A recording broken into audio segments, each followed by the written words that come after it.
Net Hebdo, édition du dimanche 12 décembre 2021. Bien le bonjour à tous et merci d'être sur STV. Samuel Etofi, c'est le nouveau président de la Fédération camerounaise de football. Il a été élu ce samedi au terme d'une élection très courue, 43 voix contre 31 pour Seydou Mbombo Djoya. L'annonce de sa victoire a été saluée par une explosion de joie dans les rues de Douala. Mandat de 4 ans pour celui qui a raccroché ses crampons il y a 2 ans. Et des affrontements de nouveau éclatés dimanche dernier entre les communautés arabes Choua et Mousgoum dans l'extrême nord du Cameroun. Bilan, plusieurs décès et des milliers de personnes ont mené à fuir vers les villes voisines et le Tchad. Quand on sait que les affrontements se sont poursuivis mercredi à Koussery, beaucoup interrogent la réaction tardive des forces de défense et mettent l'État du Cameroun sur le banc des accusés. Et pour sortir de cette émission, on ira à l'Assemblée nationale pour parler de cette chaude empoignade entre l'honorable Jean-Michel Mithieu et le président de la Chambre basse du Parlement. En effet, lors de la session consacrée à l'étude du budget, l'honorable Kavaye Guédibril a refusé de donner la parole à tous les députés qui voulaient la prendre pour ouvrir le débat. Donc on parle de tous ces sujets avec vous. Éric Pinla, vous êtes le militant du Social Democratic Front. Bonjour et merci d'avoir accepté notre invitation ce dimanche. C'est moi qui vous remercie d'avoir invité le SDF à cette rencontre. Je profite de l'occasion déjà pour saluer mes co-panélistes, mais également pour saluer l'ensemble des téléspectateurs qui nous regardent aujourd'hui. Vous me permettrez de profiter de votre tribune pour interpeller le ministre de l'Énergie, parce que j'étais récemment en Gaoundéré et j'ai visité le chantier de Bini-Warak, qui est un barrage qui doit produire 75 MW d'énergie. La commune de Ngana, où est situé le projet, n'a pas d'électricité. C'est-à-dire pas parce qu'on a délesté, mais parce qu'ils n'ont jamais eu d'électricité. Donc il est important que ce projet avance, surtout qu'il y a des expatriés, je ne vais pas donner la nationalité, qui vivent là-bas. Je ne sais pas, c'est depuis 2018 qu'ils sont là. La question c'est, pendant ce temps, l'argent sort d'où pour qu'on les gère.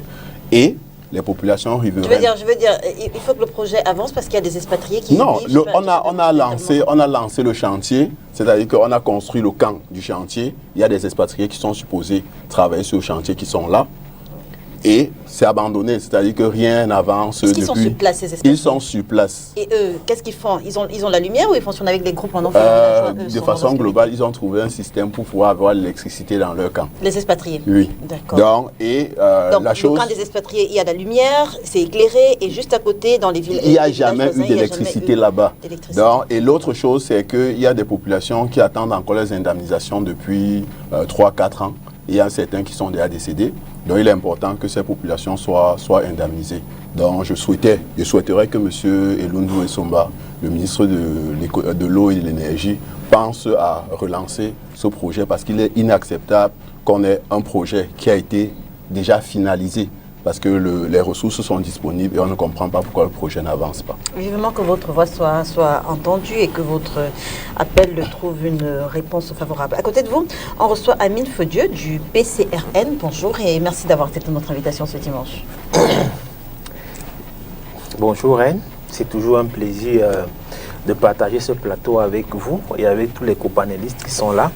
C'est vrai que ce soit l'un ou les autres, on a déjà eu à partager ce plateau ensemble. Donc c'est toujours un plaisir de se retrouver sur ce plateau avec l'actualité toujours brûlante. Donc finalement, on se retrouve dans un pays où l'actualité est toujours brûlante à chaque fois. Et je voudrais aussi profiter de l'occasion pour saluer tous nos camarades PCRN à l'Ouest nous sommes en pleine préparation de l'Assemblée générale du parti dans la grande région de l'Ouest, où va se rendre le président, toute sa suite et tous nos élus. On a une grosse assemblée générale là pour la remobilisation du parti dans l'Ouest et la préparation du congrès qui aura lieu en Gaoundéré en 2022.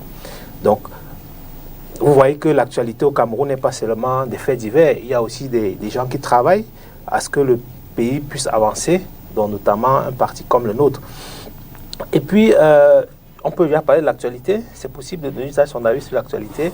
Non, pas encore. Ok, merci. Donc, c'est toujours un plaisir de se retrouver sur votre plateau et j'espère que les échanges vont demeurer avec beaucoup de cordialité et beaucoup de respect. Merci d'avoir accepté notre invitation. Face à vous, j'imagine d'ailleurs que votre dernière phrase s'adressait à Amadou Mara qui nous revient. Il était là la semaine dernière et il nous revient pour une raison précise. Bonjour et merci d'être là. Bonjour Leïla, bonjour aux co-panélistes et bonjour à tous les fidèles téléspectateurs de l'émission 7 Hebdo. C'est un grand plaisir pour moi de représenter encore ce dimanche la communication de notre grand parti politique, le parti du siècle, le RDPC. Le parti du siècle. Naturellement, parce que vous voyez, le président Paul Biya est arrivé au pouvoir en 82. Le RDPC a vu le jour en 85. Vous voyez, nous sommes déjà à 39 ans du pouvoir, à 39 ans d'exercice du pouvoir. Et nous sommes en train de préparer pour les échéances électorales à venir. Et le RDPC sera le parti qui va encore gagner les élections présidentielles dans les années à venir. Donc en fait, dans une démocratie, ça ne pose pas de problème de dire que ça fait quand même 39 ans que vous êtes là. Mais on est là par la voie légale et constitutionnelle. On est là par les urnes. On n'est pas là par la dictature. On n'a imposé personne. Le président Paul Biya est élu par la majorité du peuple souverain qui lui a confié son mandat. Il est en train d'exercer un mandat qui s'achèvera en 2025. Nous sommes en train de se préparer davantage pour les échéances électorales à venir. 3 millions de personnes qui vont voter sur une population de... je crois que les derniers chiffres du recensement qui datent lui également de plusieurs années, 10 ans et plus, c'était 24 millions d'habitants si j'ai bonne mémoire. 3 millions de personnes qui vont voter sur les 20 millions de personnes. Si on se dit quand même que la population votante est à plus de 15 millions, ça ne pose pas de problème que ce ne soit que 3 millions? Oui, Leïla, ça ne pose aucun problème parce que c'est le rôle des acteurs de la politique de sensibiliser davantage l'électorat à s'inscrire massivement sur les listes électorales. Je veux dire, comment est-ce que vous, au RDPC, vous analysez ce désintérêt finalement? Ce n'est pas des intérêts.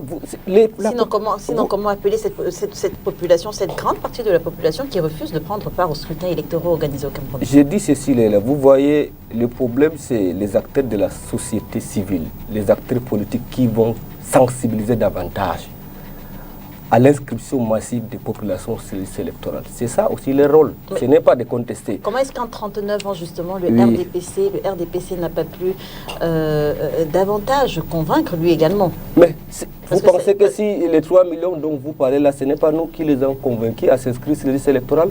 Vous voyez le rôle qu'on joue lors des compétitions? En gros, les 11 millions... Et lors du renouvellement des organes de base, vous avez vu, si on essaie de mobiliser les Camerounais qui se sont resserrés dans le rang du RDPC, nous sommes à plus de 3 millions de militants du RDPC. En gros, ce que vous dites, c'est que les 11 millions d'inscrits, le projet lancé par Cabral à la veille de l'élection de 2018, ce n'était que du vent. Mais le problème, que ce sont des slogans. Il y a 10 millions, 11 millions, 15 millions, chacun peut faire ses slogans.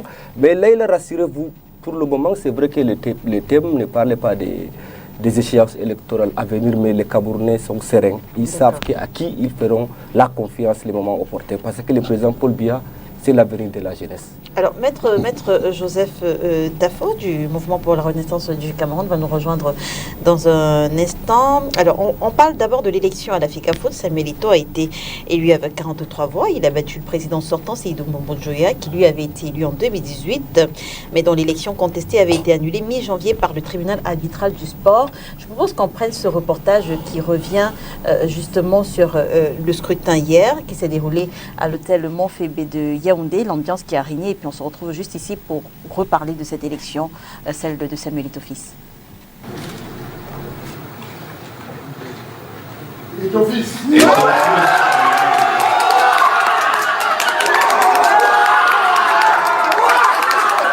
Explosion de joie du double champion d'Afrique après l'annonce du résultat final. 43 voix sur 74 pour Samuel Eto'o, contre 31 pour son principal challenger Seydou Mbonjoya. L'ancien capitaine de l'équipe nationale est déclaré élu président de la FECAFOOT suite à un scrutin qui a pourtant démarré par quelques échauffourées. En effet, les méthodes électorales de la commission Gilbert Schlick ne font pas l'unanimité dès l'ouverture des travaux, notamment en ce qui concerne l'instauration du bulletin unique. Le candidat Eto'o et ses soutiens ne cachent pas leur indignation. Cher père, est-ce que vous-même vous êtes fier de ce que vous avez fait pour père? Moi, mon père, David Eto'o, m'a toujours dit, quand un père est mauvais, c'est un sorcier. Ce n'est pas possible. Bien sûr. Comment il y a un seul? Vous ne nous associez pas. Vous décidez tout seul. Il y a un seul bulletin. Vous devez nous convoquer. Bulletin Tous unique. les candidats. Tous Tous les il y a candidats. quelle couleur? Maintenant, vous choisissez un bulletin unique. On a fait rentrer des bulletins. Ça ne peut pas passer. C'est un bulletin unique. Quel test? Quel test? Vous pouvez montrer le test. On va vous le montrer tout à l'heure. Vous allez nous... Le texte des sièges aussi. Le texte indiqué le siège. Le texte qui dispose que Ils ont déjà coché certains bulletins. Donc, moi, je vais vous dire, même si vous voulez aller bulletin unique, je vais vous dire, cher père, vous allez signer sur chaque bulletin. systématiquement. Le vice-président va signer sur chaque vice-président, sur chaque bulletin. Et vous allez mettre votre cachet. C'est la seule chose qui sera valable. Vous allez contre-signer. Nous savons ce que vous avez prévu. Nous allons courir avec vous. Voilà. Nous parlons de quoi? Vous avez éliminé les candidats au choix. Bien sûr, parce que si on a été Quand vous venez conviés, ici, l'exempté des textes et des dispositions. Vous contre-signez tout. Le processus est interrompu, mais reprend quelques minutes plus tard, après le retour à l'accalmie. Le quorum vérifié est atteint, malgré l'absence de quelques délégués. D'aucuns sont soupçonnés de n'avoir reçu aucun mandat de représentation. Au final, 74 électeurs sont autorisés à voter et 43 parmi eux ont plébiscité le quadruple meilleur joueur d'Afrique à la tête de la Fédération camerounaise de football pour les 4 prochaines années. Les ralliements surprises de Jules Denis Onana et Zachary Wandja à Seydou Mbombo-Njoya n'ont pas suffi pour dérouter le projet de l'ancien lion indomptable. Élu président, Samuel Eto'o sera accompagné par les membres du comité exécutif dont la désignation par voie électorale est en cours au moment où nous mettons sur presse. Alors, merci Olivier Bouzique pour ce reportage. On repart avec vous. Tout d'abord, on salue on salue Joseph Tafo du Mouvement pour la Renaissance du Cameroun qui nous a rejoint. Bonjour et merci d'être là. Bonjour Léla, à mes copanélistes ainsi qu'à tous vos nombreux téléspectateurs. Permettez-moi également de dire bonjour particulier à tous les otages du MRC. Comme vous le savez, beaucoup restent encore gardés dans les geôles de cette dictature. Je voudrais les inviter particulièrement ce matin à garder à l'esprit cette citation du professeur Maurice Kamto qui disait, je cite, « Les heures les plus sombres de la nuit sont les plus proches de l'aurore ». Merci de nous convier encore. Merci d'être avec nous ce dimanche. Alors, on reparle donc de l'élection de Samuel Eto'o-Fils. Je me souviens que la semaine dernière, Amadou Oumara, vous n'étiez pas très confiant quant à la victoire de Samuel Eto'o-Fils. Vous étiez d'ailleurs parmi ceux qui estimaient que le Lion indomptable, l'ancien capitaine des Lions indomptables, allait perdre cette élection. Question, est-ce que vous avez été surpris finalement hier par cette victoire? Oui, vous voyez, Leïla, je profite d'abord pour féliciter M. Samuel Eto'o-Fils pour sa brillante victoire à l'élection au poste du président de la FECAFOOT. Et je suis très content, je suis très ravi de voir la façon dont ces élections se sont déroulées. Dans le calme, la transparence et le respect des verdicts des urnes. Le calme, la transparence. Vous voyez, parce que quand on voit la façon dont Samuel Eto'o a fait sa campagne, on s'interroge. On dit souvent que peut-être Eto'o confond la cible. Parce que c'est une élection de 76 délégués. Et nous avons vu Eto'o rendre visite à des autorités politiques, à des hommes d'affaires, à des lamibés, à des chefs traditionnels de tous bords. C'est vrai qu'il a reçu le soutien de poids et de taille de toutes ces personnalités. Et nous avons vu l'engouement autour de lui lors du dépôt de sa candidature. C'est la jeunesse qui gagne. Parce qu'on a vu même la campagne, même les statistiques données Seydou Mbombo-Njoya vainqueur. On avait vu toute une union des régions. Qu'est-ce qui vous faisait penser justement que Seydou Mbombo-Njoya sortirait vainqueur de cette élection? Non. Parce qu'au finish, vous vous êtes trompé. Le problème est que quand on fait les statistiques, on peut se tromper des statistiques. Parce que nous avons vu 4 régions. Le Grand Nord, l'Ouest et le Centre. C'est rallié à Seydou Mbombo-Njoya. Mais si on fait les statistiques de calcul, là, il y a une région qui, comme on dit de façon triviale, était traite. Parce que si la région là votait aussi Seydou devait gagner Eto'o avec une voix. Je ne peux pas affirmer ou donner la région qui a été traite. Mais pour le moment, les élections se sont déroulées. Samuel Eto'o est président de la FECAFOOT. Je pense que Samuel a fait un discours historique en tendant la main à tous ceux qui l'ont combattu. Et c'est ça la démocratie. Quand il perd, il doit accepter la défaite. Il a félicité le président Eto'o et il invite ses collaborateurs à travailler avec M. Eto'o-Fils. C'est l'exemple là que nous voulons pour l'Afrique. C'est l'exemple là que nous voulons pour les hommes politiques, à l'instar des présidents élus, qui joue président élu du MRC depuis 2018, qui est dans sa tête président du Cameroun. Il devait embrasser la victoire du président Paul Biya, rester calme et se concentrer pour les élections électorales à venir. Mais il a passé tout son temps à tergiverser, tout son temps à embrouiller la jeunesse. Il a dit bonjour aux petits gars. Mais j'ai des amis connaissants, des étudiants qui sont en prison. Mais je suis désolé que quand on les a embrouillés, ils se retrouvent maintenant dans les géos du départ. Je rappelle que le thème c'est Samuel Eto'o-Fils, c'est le président de la FECAFOOT. Alors, Joseph Tafo, ça va être difficile finalement que ça reparte. Alors, le calme et la transparence ont rayé, si on en croit Amadou Oumara. Est-ce que vous diriez autant? Je veux dire, on a bien vu dans ce reportage Samuel Eto'o-Fils décriant un certain cas de fraude. Et donc, il a dû ouvrir les yeux pour que les choses se passent dans la transparence. Disons qu'on peut apprécier la manière avec laquelle ces élections se sont déroulées et c'est ce que nous exigeons tous les jours au sein du MRC, c'est-à-dire qu'un bulletin unique. Mais j'ose croire que s'il n'y avait pas eu toutes ces critiques à l'entame de ces élections, parce qu'il faut le dire, s'ils ont eu à décrier un certain nombre de choses au commencement, comme nous l'avons observé en direct, il y a fort à parier que les choses se soient passées. Bon, ce qu'on peut apprécier, c'est que les urnes aient délivré leurs résultats et que le meilleur est gagné. Tout le monde a vu que ça s'est bien passé. Et je peux apprécier cette élection du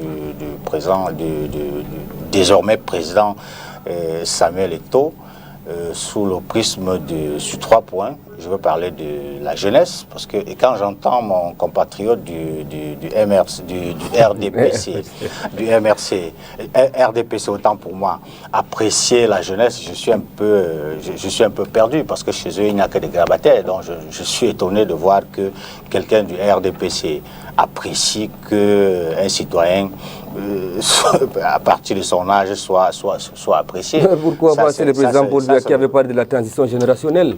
C'est le septennat de grandes opportunités. Le président Cabral Libri, c'est un jeune.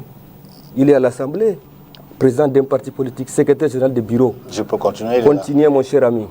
Allez-y, Joseph Tafo. Merci. Et puis, il y a un second point, c'est par rapport à je veux dire, aujourd'hui, on sait que Eto'o-Fils n'a pas fait. Donc, c'est au moins qu'il ne pourra pas confondre son porte-monnaie avec celui de la FECAFOOT. Seydou Bombo Njoya avait faim? Toujours est-il qu'il y a eu des accusations de malversation, par même titre qu'Eto'o quand même. Et le troisième point, c'est qu'on a besoin de technocrates à des postes. Donc quelqu'un qui connaît bien la maison, qui connaît bien le football, on se dit, sur ce point-là, il peut s'en sortir. On a entendu des langages, des gens disent qu'il a eu à échouer, il a... l'entreprise, les différentes entreprises qu'il a essayé de lancer. Oui, mais on apprend toujours de ses erreurs, parce que personne ne peut vous dire aujourd'hui qu'il est arrivé au sommet, ou alors il a réussi un maximum de choses sans avoir échoué. Il faut apprendre de ses erreurs, et vous devez comprendre, quand je suis convaincu de ce qu'il a effectivement appris de ses erreurs, parce que quand il prend un directeur de campagne comme Jean-Bruno Tagné, qui a longuement écrit contre lui, vous comprenez qu'il s'est rapproché de quelqu'un qui a le sens de la critique et qu'à travers sa critique, il lui dit, bon, mais mon frère, viens me dire ce qui ne va pas. Et puis, ça, c'est apprécié. Mais j'ai encore peur d'une chose, c'est que, vous voyez, il y a un autre camp qui est celui du sénateur Albert Bida, de M. Abdourahmane, qu'il ne faut pas négliger. Vous êtes sans ignorer que la FECAFOOT est dans la tourmente depuis pratiquement 2013. On aura justement l'occasion d'en reparler. Voilà. Alors, Eric Pinlap, comment est-ce que vous analysez le choix porté sur la personne de Samuel Eto'o-Fils hier? Globalement, je n'ai pas d'analyse particulière. Je pense que le meilleur candidat a gagné. Parce que déjà, en termes de candidats, on avait 7 candidats. Il a eu 3 ralliements et M. Sédoua en a eu 2. Donc déjà, en termes de candidats, la plupart des candidats lui ont fait confiance. Maintenant, s'agissant des délégués, je pense qu'Eto a pu mettre sur pied une équipe inespérée. Parce que tout à l'heure, il parlait de son directeur de campagne qui était M. Jean-Bruno Tagne, son porte-parole qui était M. Ernest Ouama. Il y a par exemple Joseph-Antoine Bell, avec qui il y avait des tensions à la dernière élection, notamment parce que Joseph-Antoine Bell a pensé que Eto a favorisé Seydou. Mais malgré tout, il a pu le ramener dans son camp. Donc, c'est fait que Eto a pu mettre autour de lui des personnes qu'on n'aurait jamais espéré près de lui. Et je pense que c'est le premier pas.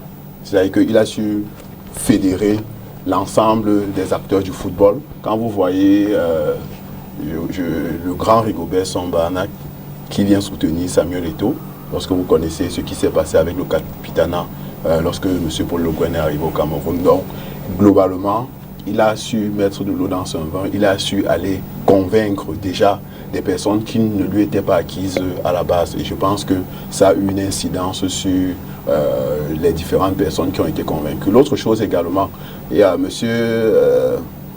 Oumar, c'est Oumar. Hein? Amadou Oumara, oui. Lui, il parlait du fait qu'il allait voir les chefs traditionnels, les hommes d'affaires et tout ça. Il faut noter que généralement, beaucoup de personnes qui sont dans le milieu du football ont soit des entreprises qui les soutiennent, soit des autorités administratives et traditionnelles qui les soutiennent. Et parfois, au lieu d'aller les voir directement, il vaut mieux aller voir ceux qui ont une influence sur eux. Et je pense c'est la stratégie. Ça, c'est une stratégie qui a été mise en œuvre parce que lorsque vous prenez M. Baba Danpoulou, je ne sais pas qui peut refuser des faveurs à l'homme le plus riche francophone du Cameroun et peut-être d'Afrique francophone. Donc, sûrement, il y a des personnes dans ces délégations qui, d'une manière ou d'une autre, étaient liées à M. Baba et qui, à ce moment, il lui dit, gars, comme tu vois là, mon candidat, c'est Samuel Eto. Il y a de fortes chances que ce soit. Maintenant, il est aussi question de féliciter le juge Gilbert Schlick qui a pris sur lui d'organiser une élection à bulletin unique au Cameroun.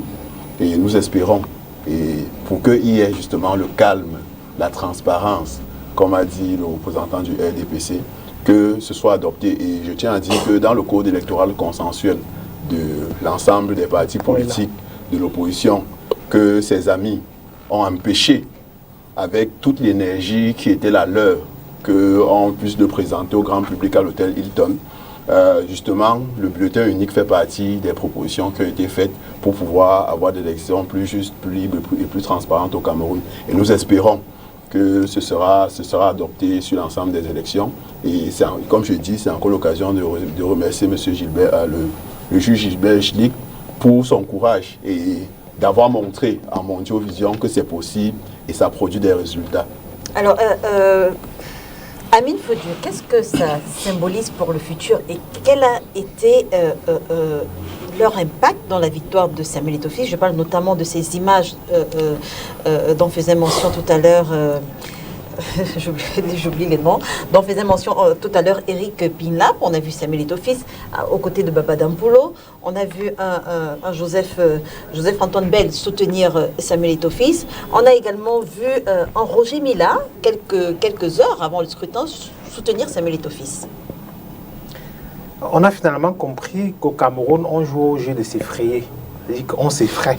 Et c'est celui qui a c'est celui qui effraie le mieux qui gagne. Vous n'avez qu'à voir même dans la circulation, dans nos villes. C'est-à-dire que vous voyez les voitures et les motos, là, ils arrivent au carrefour, on oublie la priorité. C'est celui qui envoie la tête le premier avec beaucoup de courage, qui va passer, les autres vont attendre. C'est ce qui s'est passé à l'Africa Foot. C'est-à-dire que depuis le départ, on a commencé à effrayer Samuel Eto en disant qu'il y a une histoire de double nationalité pour laquelle il ne pourrait pas être candidat. On a créé tout un ensemble d'éléments pour rendre sa candidature caduque ou irrecevable.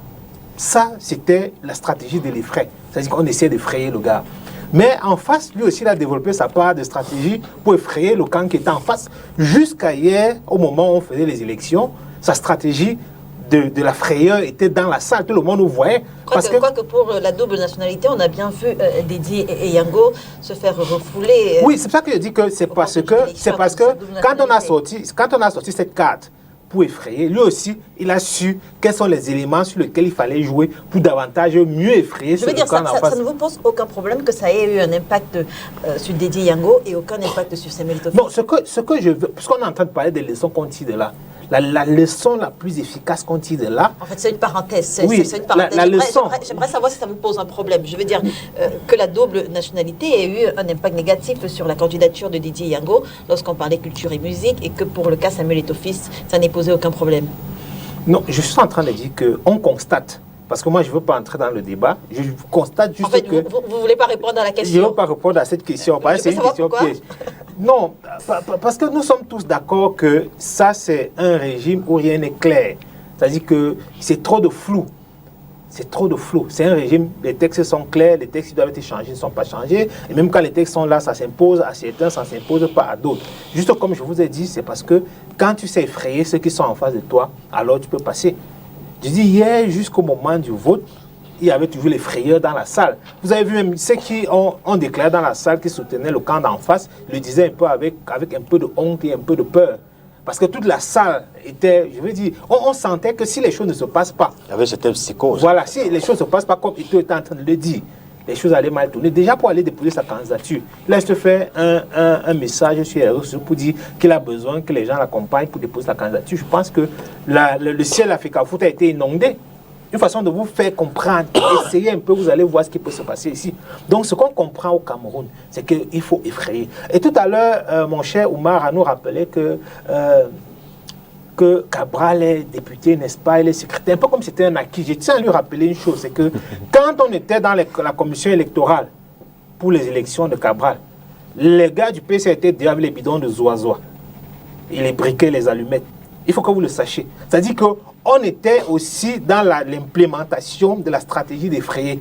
Parce que c'est un régime où il faut effrayer. Vous avez voulu incendier le tribunal alors. Ce qui est bien, c'est que Oumar peut être assis à Douala dans un plateau télé bien climatisé et dit qu'il y a une transition générationnelle dans un parti. Alors qu'on se rappelle que récemment, quand il fait le renouvellement de base dans ce parti, on a oublié la notion de transition générationnelle. Et que c'est seulement ceux qui ont eu la capacité d'effrayer le mieux qui ont eu gain de cause. On a vu les gens sortir les armes, on a vu les gens brûler les maires, les résidences des sous-préfets autres. Ceux qui ont sorti le bras, ceux qui ont sorti les yeux, on a fait les élections sur 377 sections. Ceux qui ont sorti les yeux et les la proportion est marginale dans le cas où il y a eu des problèmes ou des... On ne reparle pas, messieurs, des opérations de renouvellement, parce qu'on en a parlé déjà. C'était une parenthèse. Je vous laisse à chacun faire sa parenthèse. Vous avez fait la parenthèse sur le président Maurice Kamto, lui il a fait la parenthèse sur... Il a fait la parenthèse sur... Oui, surtout qu'il faut noter que les gens de RDPC en permanence, ils parlent de Kamto. Mais on ne doit pas pour autant s'éloigner du sujet. Il fallait que je corrige. Voilà, pour revenir au sujet. Il fallait que je corrige pour pas que les téléspectateurs aient l'impression que Cabral est député par alliance avec le RDPC, même par faveur. Je n'ai pas dit ça. J'ai dit par rapport à son jeune âge. Donc, pour revenir sur l'affaire, pour revenir sur l'élection de Samuel Eto'o, je voudrais dire que ici, là, Eto'o nous a envoyé une leçon claire au Cameroun. Si vous voulez gagner, si la jeunesse veut prendre les choses en main, il doit avoir la capacité d'effrayer ceux qui sont en face. Alors parlons justement de leçons, Amadou Oumara. Comment est-ce qu'il faut analyser le 2 poids, 2 mesures dans l'application des règles sur la double nationalité au Cameroun? Mais vous voyez même au départ, parce qu'il faut qu'on explique aux Camerounais, parce qu'il y a d'abord la double nationalité s'agissant du domaine du football. D'accord. Oui, parce que ce n'est pas la même application de la loi qui va s'appliquer par rapport aux doubles nationalités. Quand il s'agit de football. Oui, bien sûr, c'est même autorisé au niveau des instances dirigeantes de la FIFA. Et on sait, on octroie des nationalités à certains joueurs pour jouer dans certains pays. On a vu ça par le passé. Maintenant, le problème que les pays en train d'avancer, on se métamorphose et on peut s'enrimer davantage à la mondialisation. Moi, je suis de ceux qui pensent que la diaspora a un rôle à jouer pour le développement de notre pays. Nous savons tous l'apport de la diaspora sur le plan économique, leurs investissements sur le plan national. Je parle de la diaspora responsable et non des petits voyous chômeurs qui cassent les ambassades, qui ternissent l'image du Cameroun à l'étranger. Ce n'est pas de départ, mais de la vraie diaspora. Et nous savons que le président Paul Biya en a parlé. Quand il était en voyage, je pense que c'était à Paris ou dans un pays, il en a parlé. Ce n'est pas un sujet tabou au Cameroun, mais dans les années à venir, on va réfléchir davantage. Je veux créer une parenthèse pour vous dire. Solution à cette problématique. Parce que là, vous savez, il y a des gens qui ont même 10 identités. Hein. Ça pose aussi problème. Pour savoir... Je veux ouvrir une petite parenthèse pour analyser avec vous les efforts qui sont faits justement pour encourager cette diaspora à revenir investir au Cameroun. Est-ce que c'est facile pour la diaspora de revenir investir au Cameroun? On a longtemps décrié justement la fuite des cerveaux. Leïla, vous voyez, même maintenant, il y a la diaspora qui ont investi. On ne peut pas les citer pour faire de la publicité à leurs investissements ou en leur nom. Nous savons tous. Maintenant, la problématique que nous devons poser par rapport à la double nationalité. Vous le savez. Quand beaucoup se plaignent des lenteurs administratives, lorsqu'ils font monter les dossiers. Leïla, vous voyez, l'œuvre humaine n'est jamais étant parfaite. Vous voyez. Et ça, ce sont des cas marginaux que vous venez de énumérer. Mais si on fait la probabilité, les statistiques, tous nos compatriotes qui avaient des projets bancables, des projets... Vous pensez que si un Camerounais qui réside à l'étranger vient investir au Cameroun, il participe dans le cadre de la lutte contre le chômage qui est prôné par le président de la République, son excellence Paul Biya. Vous pensez qu'on peut les empêcher de venir créer des entreprises pour absorber, résorber la jeunesse qui chôme? Non, on les incite, on les encourage à venir investir au pays. Parce que le président Paul Biya avait dit dans l'un de ses discours, allez compétir, allez investir et revenir développer votre pays. D'accord. Alors, Maître, les précédents comités exécutifs, on va revenir avec vous. J'imagine que vous voulez rebondir sur le cas de la diaspora qui revient. Alors, Maître, revenons sur les précédents comités exécutifs de la FECAFOOT qui ont connu, vous le disiez tout à l'heure, de nombreux problèmes juridiques du fait de l'annulation des processus électoraux organisés depuis 2013, justement. Comment est-ce que Ethofis peut légitimer aujourd'hui son pouvoir dans un tel contexte? Je veux dire, qu'est-ce qui peut globalement légitimer son pouvoir, sa victoire? Il faut qu'il se rapproche d'abord du camp Abdourahmane. Du camp Abdourahmane, parce qu'on sait que, je tiens à le féliciter déjà, hein, vraiment en mon vision, c'est Abdourahmane, parce qu'il a permis aux Camerounais de comprendre à quel point notre football est floué par nos dirigeants. Il a permis aux Camerounais de comprendre que ceux qui se bousculent à la FECAFOOT n'ont jamais eu pour intérêt de voir le football camerounais rester dans ses lettres de noblesse.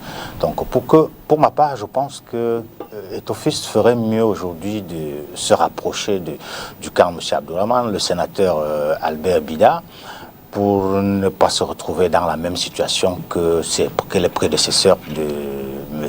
Mbombo Njoya et lui-même, c'est-à-dire qu'à tout moment, le sénateur Albert Bida, qui, si on se réfère aux différentes sorties du ministre de l'administration territoriale, n'a pas effectivement les faveurs de Paul Atangandi. Je veux dire, chacune de ces sorties était d'ailleurs... Ça, c'est un autre débat, parce que si vous voulez parler du communiqué du ministre de l'administration territoriale, où il interdisait aux sénateurs de tenir des réunions, on a envie de se demander qu'est-ce qu'il va faire là-dedans, parce que la FECAFOOT a un ministère de tutelle. Et puis, il n'était même pas en accord avec le ministère de tutelle, parce que souvenez-vous, il ne vous a pas échappé que pendant les vacances, quand Seydou Mbombo Njoya avait initié cette assemblée qui devait voter ces textes, c'est le ministre qui lui a demandé de surseoir, parce qu'il fallait voir clair par rapport à la décision du TAS du 15 janvier. Alors d'où vient-il que une instance qui n'est pas encore, du moins ce qui est dans la tourmente, peut se trouver légitimée par le ministre de l'administration territoriale? Si on se réfère par exemple au texte de la FIFA, notamment en son statut, en son article 8 alinéa 2, qui dit chaque fois qu'il y a un problème, on doit mettre sur pied un comité de normalisation pour une durée déterminée. Point. Il n'y a pas d'ambiguïté là-dedans. Bon, vous comprenez pourquoi M. Abdourahmane et ses gens peuvent tout naturellement attaquer la position de M. Seydou Mbombo Njoya et les statuts qu'ils ont adoptés pendant les vacances. Donc, pour que Samuel Eto'o trouve un peu de sommeil, il va falloir qu'il fasse la paix avec ceux-là. Sinon, ne nous étonnons pas de ce que, d'ici quelques mois, ces élections soient encore annulées par le TAS. D'accord. C'est ça. Avant que vous ne reveniez sur les propos de M. Amadou Mara. Quelle analyse faites-vous justement du premier acte posé par Samuel Eto'o-Fils en tant que président de la FECAFOOT? Il a écrit au commandant de la brigade, je ne sais pas si vous avez eu cette sortie, il a écrit au commandant de la brigade de Tsinga pour demander une assistance sécuritaire du patrimoine et des locaux du siège de la FECAFOOT. Est-ce que vous direz que cette sortie était nécessaire? Globalement, elle est nécessaire. En tant que manager, lorsque j'entre dans une structure, je m'assure que tout reste en l'état. On fait un audit avant que je n'entre, parce qu'il faudrait qu'on ait la situation à mon entrée et après plus tard, on pourrait évaluer la situation à ma sortie. Donc, c'est légitime, c'est normal dans la gestion normale des entreprises. C'est vrai que de temps en temps, on entre dans les entreprises sans comprendre où on en est. Et après, finalement, on se retrouve avec des casseroles que d'autres ont laissé et finalement, ça retombe sur nous. Donc, je pense qu'il est question pour lui de se protéger. Et cet acte va permettre justement qu'il se protège pour ce qui est de faire l'état des lieux. Et après, et on connaît aussi notre pays. Vous connaissez les vols ciblés dans certains bureaux des amis de M. Oumara. Vous connaissez les incendies ciblés de certains bureaux.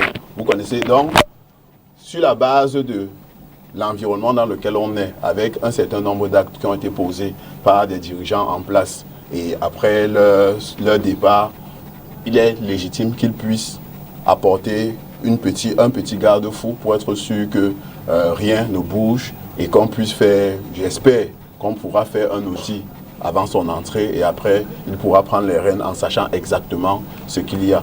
Ça c'est pour ce qui est de ce point-là. Mais vous me permettrez également de revenir déjà sur deux choses, sur la question de la nationalité. Moi je suis de ceux qui pensent qu'on ne devrait pas dans un pays avoir un poids, deux mesures. Le code de la nationalité s'applique à tout le monde ou il ne s'applique pas. Et le SDF est pour la double nationalité et à ce titre, l'honorable Joshua aussi a déposé une proposition de loi depuis près de 5 ans et qui traîne à l'Assemblée.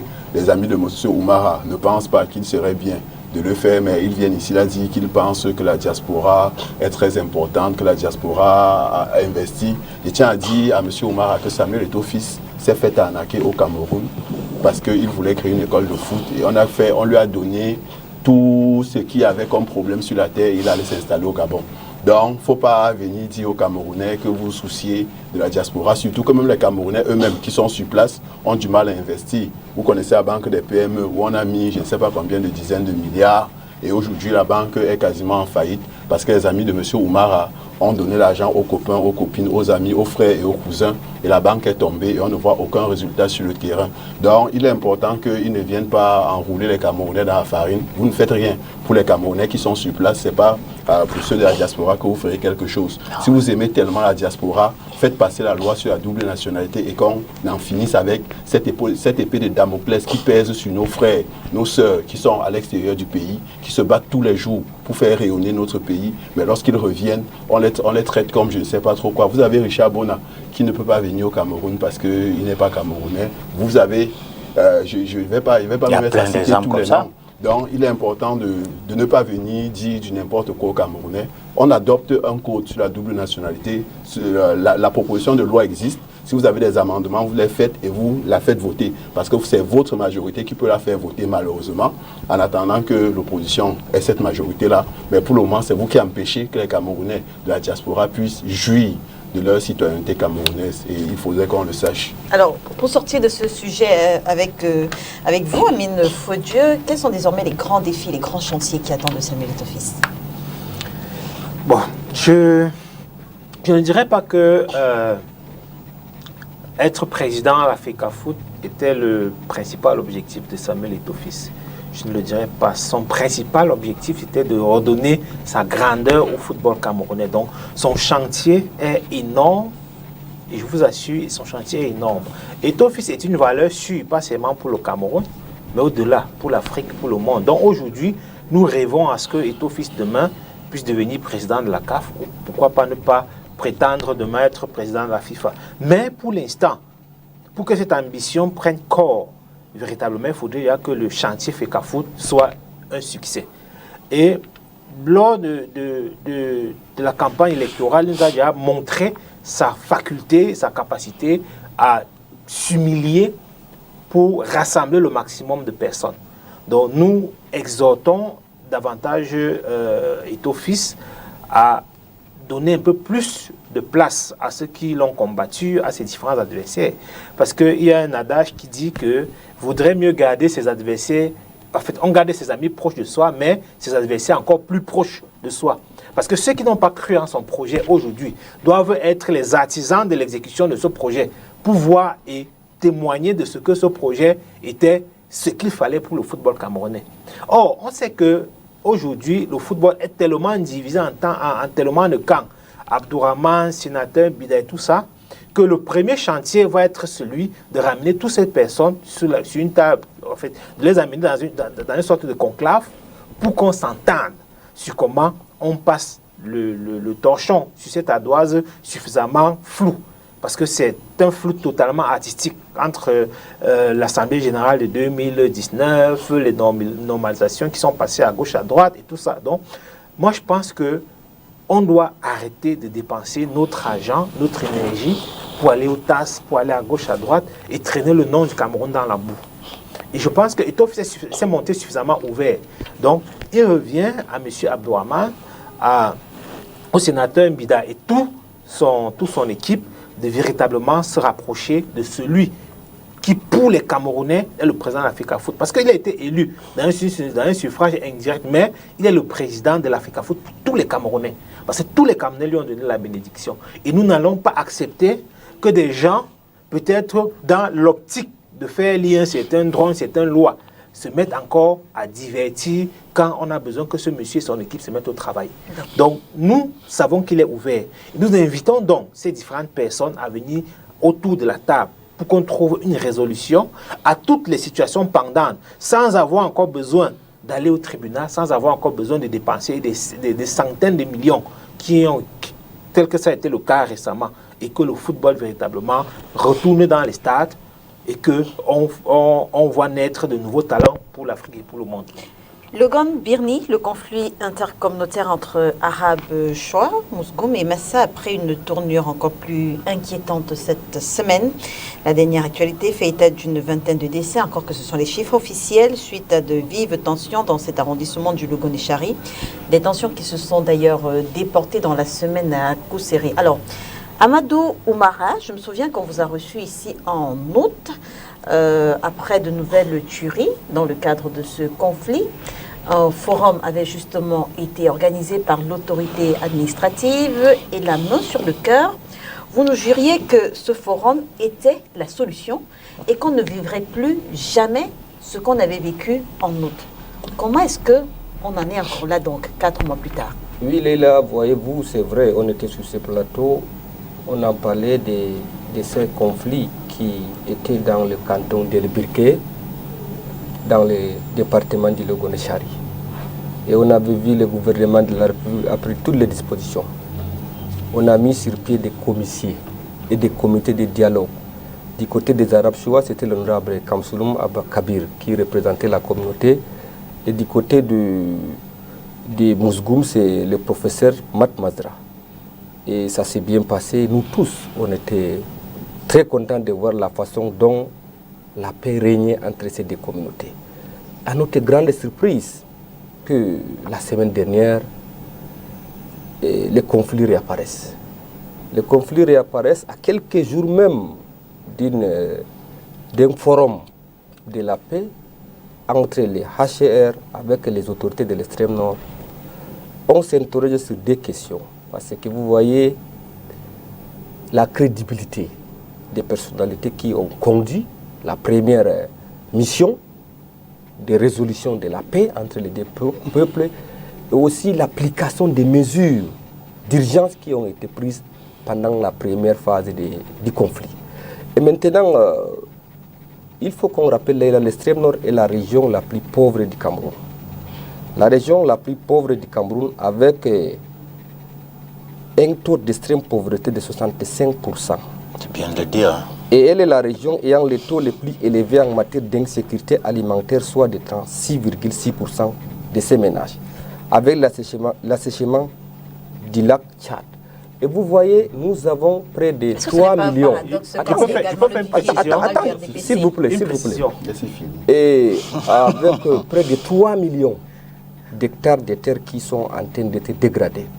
Et vous voyez, il y a aussi le problème des changements climatiques qui impactent la région parce que le gouvernement avait mis sur pied la politique de Sahel vert pour permettre de lutter contre la désertification. Et ce projet a beaucoup plus évolué. Et maintenant, on en parle encore, Sahel vert? Bien sûr. Et maintenant, moi, je me pose deux questions par rapport à ce qui s'est passé.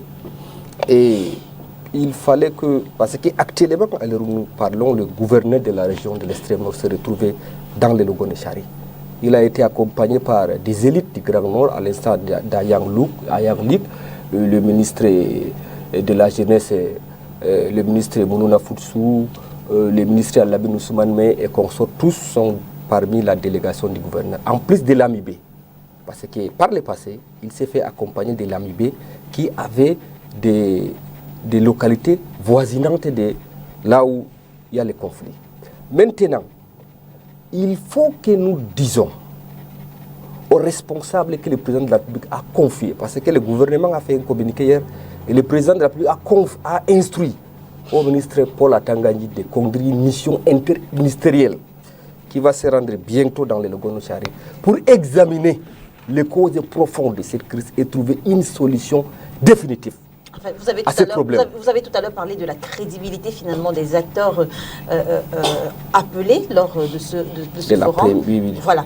Est-ce qu'après, c'est un conflit qui dure depuis des années, depuis bien avant 1992, est-ce qu'on doit encore être en 2022 à parler de la crédibilité des acteurs? Je veux dire, qu'est-ce qui justifie, qu'est-ce qui explique que depuis que ce conflit existe, on n'est pas jusqu'ici pu trouver des personnes qui puissent représenter véritablement les populations? Vous voyez, Leïla, que ce soit les Arabes choix, que ce soit les musulmans. C'est depuis 1992 qu'on n'a pas vu ce genre de crise qui reviennent en 2021. Depuis 1992, près de 30 ans plus tard.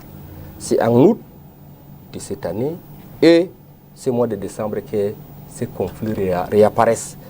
Et vous voyez, c'est la communauté eux-mêmes entre eux. Ils ont décidé de choisir les deux personnalités dont je viens de donner les noms. Et ils étaient accompagnés de délégations pour aller échanger avec ce peuple-là. Et vous voyez, là, aucune raison ne serait justifiée que le sang d'un Camerounais soit versé par un autre Camerounais. Et nous savons que le problème, c'est un problème des pêcheurs et des éleveurs. C'est ça qui est la cause profonde de ce problème. Des agriculteurs aussi. Oui. C'est un problème qui persiste. Parce que le gouverneur de la région de l'extrême nord y était avant de repartir. Et quand il a dit, lors de la dernière crise, il y avait des résolutions urgentes qui ont été prises.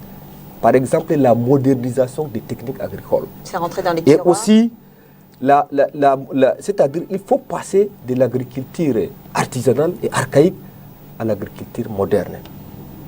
Vous voyez, il faut, parce que les gens disent que le président Paul Biya ne peut pas faire tout. Il a confié la responsabilité à ses collaborateurs. Ils sont sur le terrain, chacun doit faire son travail. Très bien. Vous voyez, est-ce que c'est possible que vous nous rappeliez justement, je veux vous relancer pour donner rapidement la parole aux autres, que vous nous rappeliez les chiffres que vous avez donnés, l'extrême nord, région la plus... Voilà. L'extrême...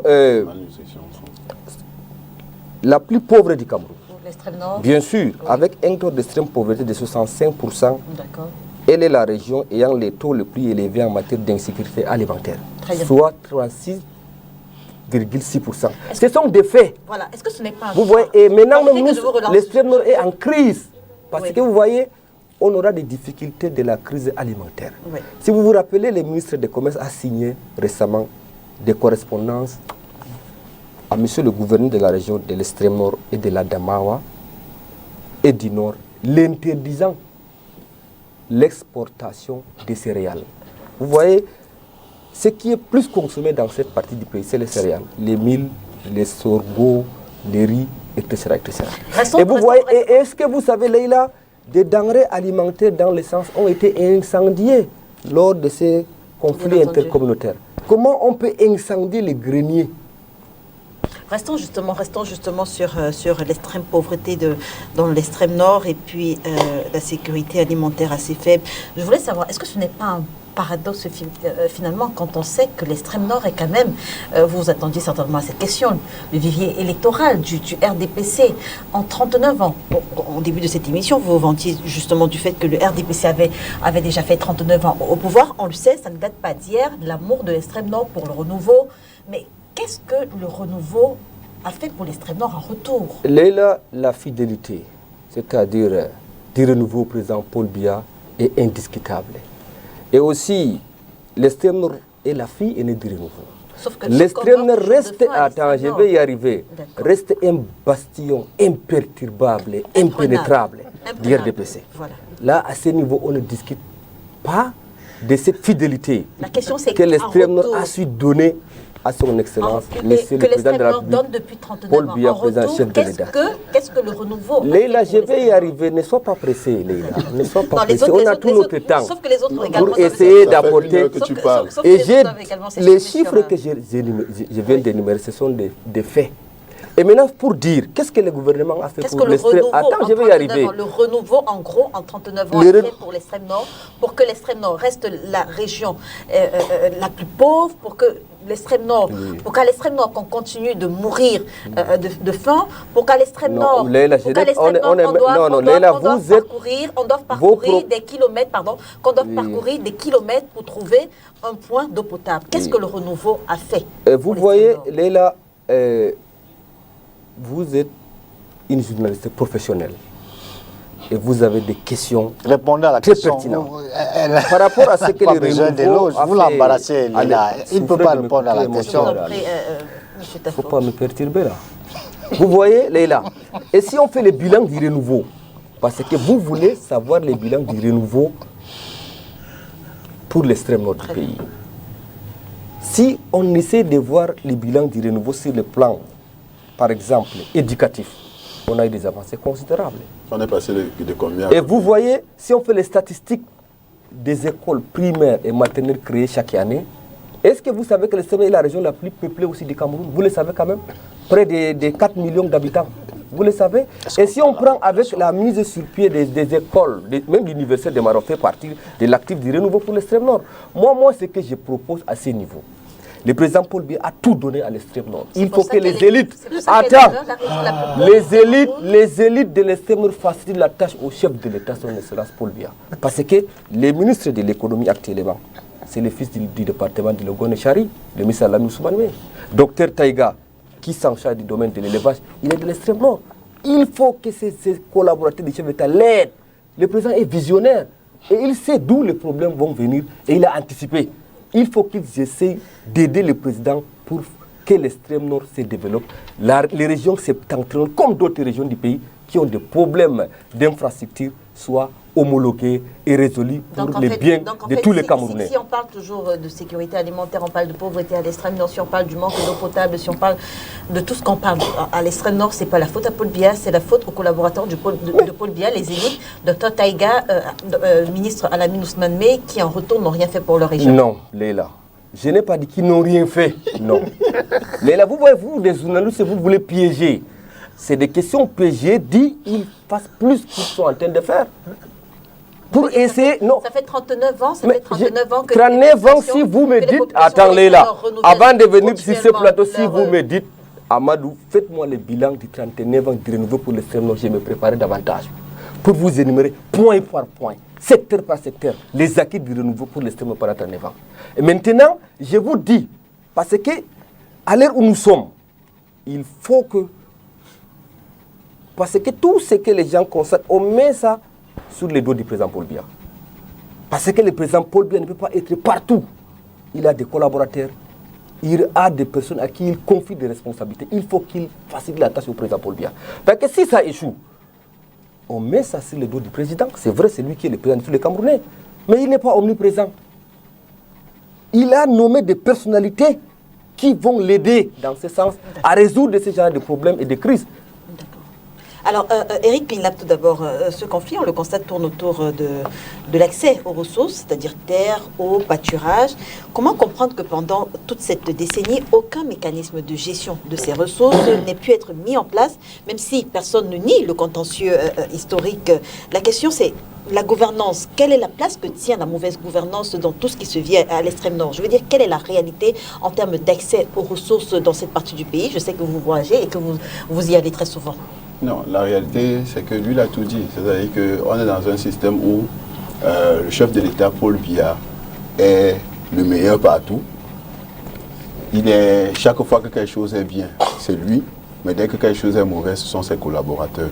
Il faudrait qu'on se dise une chose. Lorsqu'il parle de l'extrême nord en donnant les chiffres qu'il donne, quand il dit même 65%, il est en deçà. C'est 75%, rapport de l'Institut national de la statistique.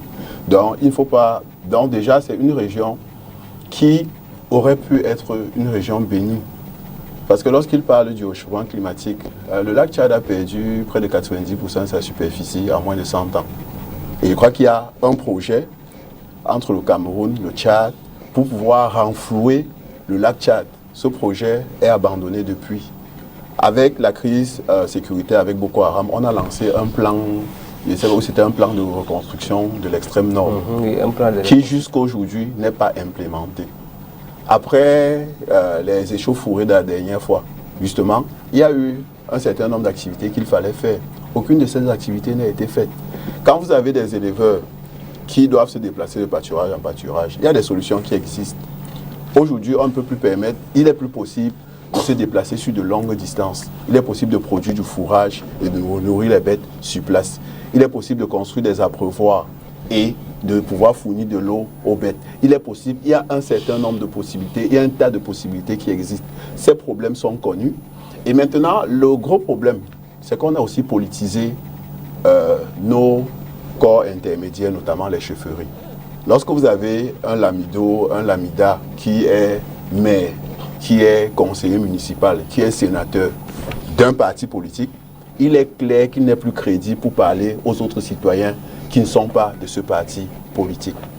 Parce que, généralement, lorsqu'il y avait ce type de problème, c'était les chefs, c'était qui allaient discuter avec les populations. Mais maintenant que les chefs sont devenus partisans, si je prends un cas, si c'est moi, je suis du SDF, lorsque je vais aller parler, on va dire que non, ce sont les gars du SDF qui sont en train de vouloir instrumentaliser, parce que c'est le mot qu'ils aiment utiliser, qui vont vouloir instrumentaliser, qui vont vouloir politiser, et finalement, on ne règle pas le problème, et on se retrouve avec le problème qui revient. Les causes sont connues, c'est l'accès aux ressources. La question, c'est comment est-ce qu'on aménage cette zone pour que les uns et les autres puissent mener à bien leurs activités sans nuire aux voisins. C'est ça la grande question. Et cette question ne se pose pas seulement dans l'extrême nord. Parce que, par exemple, dans les monts Bamboutos, il y a un problème entre les agriculteurs et les éleveurs.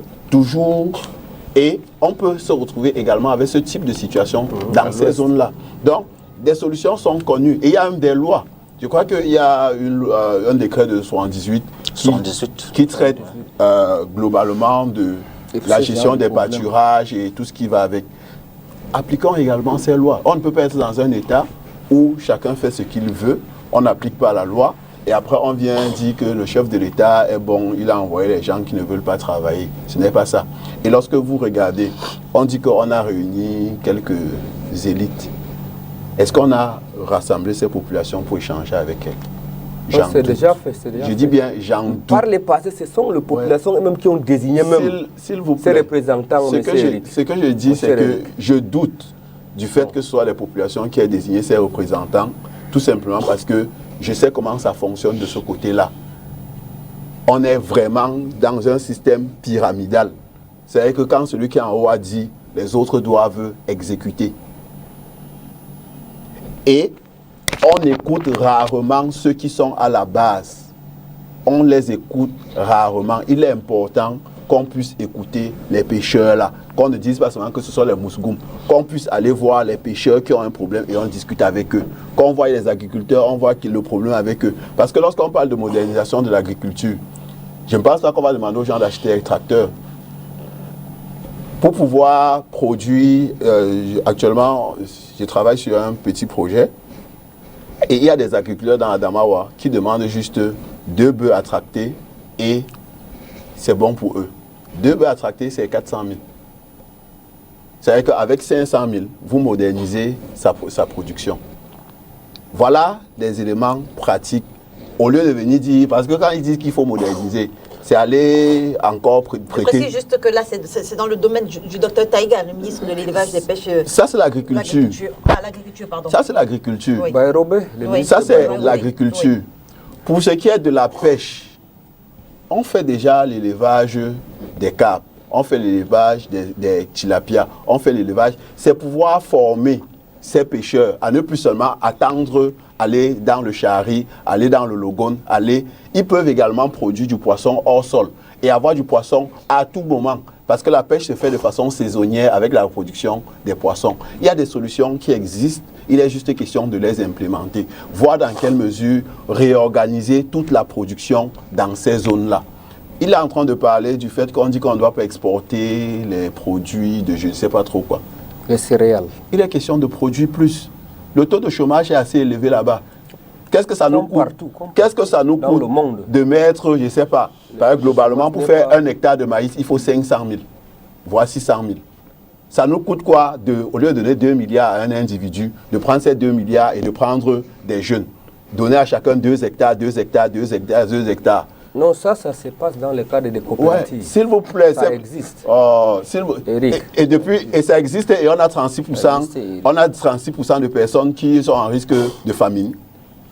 Il faudrait qu'il y ait des solutions qui existent, que ce soit dans le domaine de l'agriculture, que ce soit dans le domaine de la pêche, que ce soit dans le domaine de l'élevage. Et pour l'élevage, il y a des races de bœufs qui sont plus intéressantes pour l'élevage.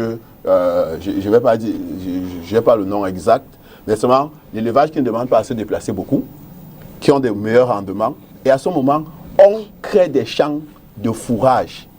C'est-à-dire qu'on dit par exemple qu'au lieu que vous marchez beaucoup, on crée carrément tout un espace où on cultive du fourrage qu'on pourra récolter, conserver et nourrir les bêtes au cours de l'année. Ça, c'est possible. Ce sont des choses qui existent. Donc, il ne faudrait pas que, et je ne crois pas que je suis plus intelligent que tous ces ministres réunis. Il est juste question d'avoir la volonté politique. Et ce que je tiens à vous dire, c'est que conserver les populations de l'extrême nord dans la pauvreté, sous éducation et tout ça, c'est voulu pour qu'il soit du bétail électoral. C'est essentiellement ça. C'est cynique, mais c'est ça la réalité. On ne peut pas nous dire que depuis 20 ans, 30 ans, il dit qu'on construit les écoles. Je crois qu'il y a le ministre Issa Chiroma qui est parti dans une école où on avait, je ne sais pas trop quoi, des pailles et je ne sais pas trop, et je ne sais pas quoi. Et ces écoles sont nombreuses comme ça, où on crée l'école et il n'y a aucune infrastructure. Les enfants partent à l'école pieds nus. Un enfant qui va à l'école pieds nus, à un moment, il est obligé d'arrêter d'aller à l'école. L'enfant ne peut pas boire une eau potable. Il y a des choses qui existent, il y a des choses qui doivent être faites, il y a des projets que même le RDPC a mis sur la table et qu'il n'implémente pas. Prenez le taux de réalisation du BIP dans l'extrême nord. Et pour cela, je conseille à tout le monde, c'est possible d'aller consulter sur le site du ministère de l'économie et de la planification. Vous trouverez le BIP 2021 et vous verrez les réalisations de 2019 et de 2018. Donc, les taux de réalisation du budget d'investissement public sont parmi les plus bas du Cameroun. Lorsque vous le faites, c'est pour que vous allez dire que M. Biya... Pardon? Qui est responsable? C'est le chef de l'État qui est le responsable en dernier ressort. C'est lui qui les nomme tous. Qui est responsable de l'exécution? Eh bien, c'est lui qui les... Pardon? C'est le chef du pouvoir exécutif, comme son nom l'indique. C'est le chef du pouvoir exécutif. Lorsqu'il y a des choses qui marchent bien, vous dites que le chef de l'État est trop fort. Il faudrait que quand ça ne marche pas, qu'il soit responsable du fait que ça n'a pas marché. Et franchement, on dit souvent qu'on ne met pas le cœur. Mais à force de parler de ça, c'est vraiment énervant. Parce que c'est une région qui a un potentiel fou. Il est juste question de développer ce potentiel. Et vous verrez que l'extrême nord sera l'une des régions les plus riches du Cameroun. On ne manque rien là-bas. Alors, Amine Fodieu, dans le cadre des rencontres fraternelles de la région du Sud, les populations avaient, une fois nous avons reçu sur ce plateau des ressortissants de cette région, qui, une fois encore, mettaient sur le banc des accusés les élites. On connaît le retard de la région du Sud avec les routes. Et quand on parle de l'extrême nord, on parle de l'extrême pauvreté de l'extrême nord. Amadou Oumara met encore une fois de plus sur le banc des accusés l'élite de la région du Sud. Finalement, que font nos élites? Les élites n'ont rien à voir quand le pays va mal. Parce que le peuple n'a pas donné sa souveraineté à l'élite. Le peuple a donné sa souveraineté à un homme, à un individu qui est ainsi étourdi et qui a décidé que son pouvoir est centralisé. Il a décidé que son régime est un régime présidentiel fort. Il faut qu'on n'oublie jamais ça. Donc, même si le maire de Touboro veut construire une école dans son village, la décision doit se prendre à Yaoundé. Le même chef de l'État qui, après de moult discussions avec les acteurs politiques, a choisi en 1996 d'inscrire la décentralisation dans la Constitution. De 1996 à ce jour, ça fait au moins 25 ans ou 24 ans. 24 ans. Que cette décentralisation n'a jamais été implémentée. Aujourd'hui, on a encore à se battre à envoyer les 15% des différentes mairies, mais on n'en voit pas. Un père de famille qui est méchant est un sorcier. Parce que je me rappelle qu'en 2018, le même chef de l'État... Exactement. Un chef de l'État qui, en 2018, pour se rendre à Maroua pour faire l'élection présidentielle, on a arrosé la ville de fond en comble. On a arrosé la ville. Parce que, permettez, monsieur Oumara, ne m'interrompez pas. Vous voyez, il y a l'accès Kakatari, boulevard Kakatari là, la résidence, les services du gouverneur, les lamidos de Maroua, allant au niveau de l'artisanat de Maroua. Moi, je suis de Diamar, je suis de l'extrême nord. La route là a fait 5 ans. C'est le chef de l'État qui est responsable. Je peux continuer. Permettez, monsieur Oumara, monsieur Oumara, c'est génie militaire. Monsieur Oumara, j'ai la parole. Respectez mon temps de parole. Celui qui est responsable, celui qui est responsable de tout ça, celui qui est responsable de tout ça s'appelle Paul Biya. Je le dis et je répète et je l'assume. Celui qui est responsable, Monsieur Oumara, souffrez d'écouter les autres, Monsieur Oumara, souffrez d'écouter les autres. On vous a écouté. Alors, je dis celui qui est responsable de tout ça s'appelle Paul Biya. Il a Yaoundé, il a tout dit. Je vous explique, et depuis que je vous explique, vous avez la tête dure à comprendre. Je dis en 96, il est la première personne à mettre la décentralisation. La décentralisation et le progressif. Arrêtez ça, 24 ans de décentralisation. Maintenant, on a 24 ans de décentralisation. Vous appelez quoi le progressif? Voilà. Bon, la décentralisation est progressive. Maintenant, vos frères qui meurent à Maroua, allez leur expliquer que la décentralisation est progressive. Qu'est-ce que vous parlez? Les gens qui sont... Monsieur Oumar, vous devez avoir honte. Les enfants vous regardent à la maison. Vos frères, vos soeurs vous regardent à la maison. Est-ce que si on vous amène, à Kousséri, on met ces populations, on vous demande est-ce que vous allez répéter ce que vous dites? Si on vous demande d'aller expliquer ça à Kousséri, vous serez en mesure de les expliquer ça. Mais vous devez arrêter. C'est que j'ai dit avec vous. Je répète, le responsable c'est Paul Biya. Les opposants. Ça n'a rien à voir avec. La société civile. Ça n'a rien à voir. Sur les dos du président Paul Biya. Mais est-ce que c'est faux? Quel est l'homme le plus puissant du Cameroun? Quel est l'homme le plus puissant du Cameroun? Quel est l'homme le plus puissant du Cameroun? Citez le nom. Quel est l'homme le plus puissant du Cameroun? C'est pas vous qui posez les questions. Alors, mais puisque la réponse est évidente, c'est Paul Biya, le chef de l'État. Et je dis, c'est le même Paul Biya, le même chef de l'État, qui en 1996 a inscrit la décentralisation. Et lui, il était la première personne. Il était la première personne à dire que la décentralisation est la solution pour le développement local. Bien sûr. Et c'est 20 ans après qu'il a mis sur pied un ministère chargé du développement local. Aujourd'hui, le développement local, zéro. Décentralisation, zéro. Je vous dis, monsieur Alara, il te donne le point. Monsieur, je dis décentralisation, monsieur, décentralisation, zéro. Transfert des compétences, zéro. Un homme méchant, un papa méchant est un sorcier. Alors, Joseph, vous reconnaissez quand même. Vous reconnaissez quand même. Vous reconnaissez quand même. Qui est le père de la décentralisation? Qui a apporté la décentralisation? C'était pour résoudre quel problème? Est-ce que ces problèmes sont résolus? Qui est donc le responsable de tout ça? Citez-le. Merci, M. Fodieu. Alors, on repart avec Joseph Tafo. Quelle est l'analyse que vous faites justement de la capacité de l'État à préserver la paix dans cette région? Je veux dire, qu'est-ce qui fait défaut à notre État à l'extrême nord? Le représentant du RDPC sur ce plateau l'a dit clairement, hein, il a évoqué, et j'ai noté deux petites choses dans cette déclaration. La première chose, c'est qu'il explique de manière aussi naïvement, pour nous faire comprendre que le gouvernement RDPC n'a jamais su que gouverner, c'est prévoir. C'est-à-dire que dans ces zones-là, au même titre que dans les autres zones du Cameroun, ils n'ont jamais compris que les communautés peuvent se frotter et que ça arrive à des risques comme ce que nous avons observé et qu'on a observé précédemment, et qu'il va falloir mettre des mécanismes sur pied pour empêcher autant de tueries. La deuxième chose, c'est qu'il fait mention de ce que tous les mandataires n'ont pas de crédibilité. Et c'est de manière générale, c'est-à-dire qu'il expose que depuis que M. Biya est au pouvoir, il n'a jamais trouvé personne à qui faire confiance normalement. Et il le dit avec raison, hein, même sans le vouloir. C'est pour ça que vous allez voir tout un gouvernement en prison, c'est pour ça que vous allez voir la Cour des comptes qui fait un rapport où beaucoup de ministres sont incriminés, où il y a des fautes de gestion, ainsi de suite, ainsi de suite. Donc, qu'est-ce qu'il faut faire là maintenant? Il faut faire confiance aux gens. Et avant d'y arriver, permettez-moi de mentionner une chose. Vous savez, l'un des leviers de la dictature, c'est le tribalisme. Confronter les communautés entre elles. Donc, le gouvernement RDPC a tout intérêt à ce que les citoyens se battent entre eux. C'est tout à fait... Il va de leur stratégie de gouvernance pour distraire les gens, pour asseoir leur hégémonie, pour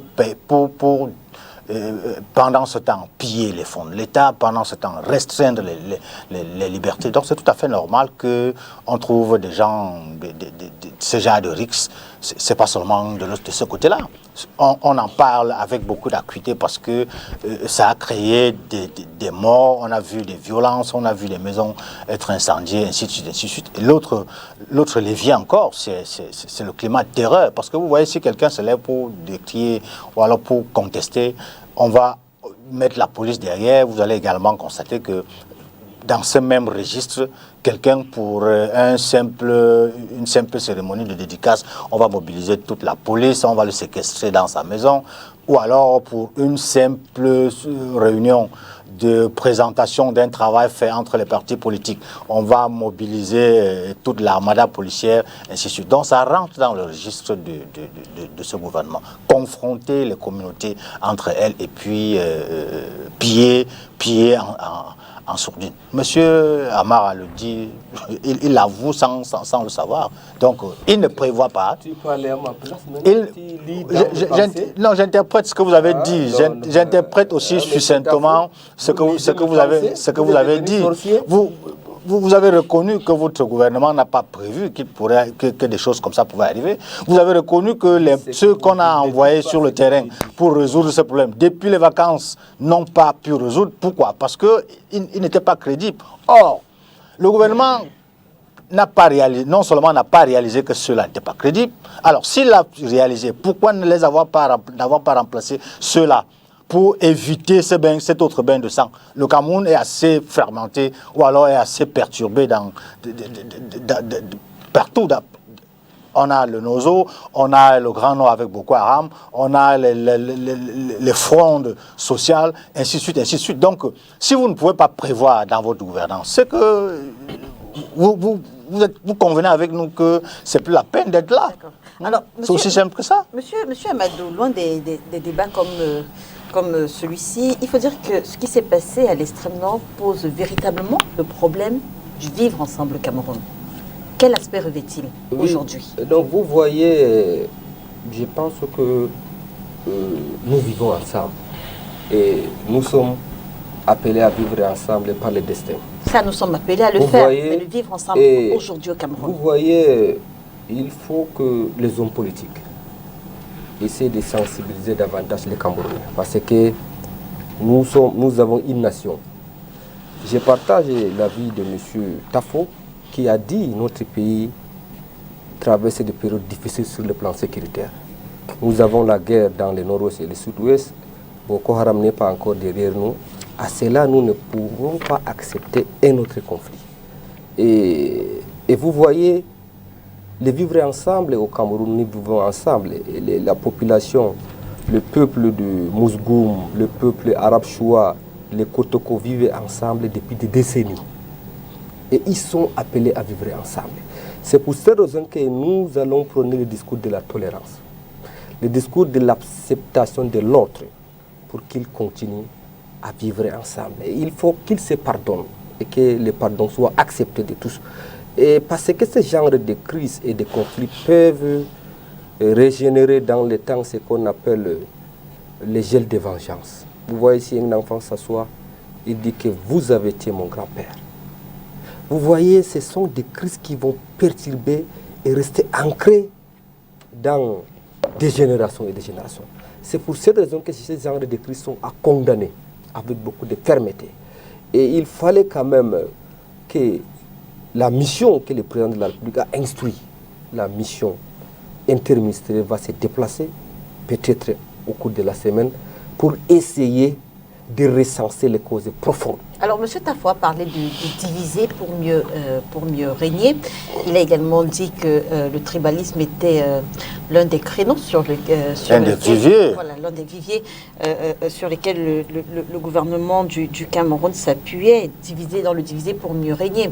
Je veux dire, à l'extrême nord, les populations ont décrié le fait que les forces de défense ne soient intervenues que très tard, ce qui a favorisé encore plus de tueries, un bain de sang encore plus grand. Vous voyez, ce genre d'événements surviennent de façon spontanée. Je veux dire, dans une région comme celle-là, on sait que Boko Haram peut attaquer à n'importe quel moment. Qu'est-ce qui peut justifier cette intervention tardive de nos forces de défense? Leila, vous voyez, ces événements surviennent de façon accidentelle et spontanée. Et je pense que s'il n'y avait pas la forte mobilisation des forces de sécurité et de maintien de l'ordre, tout coup serait à sang et à feu.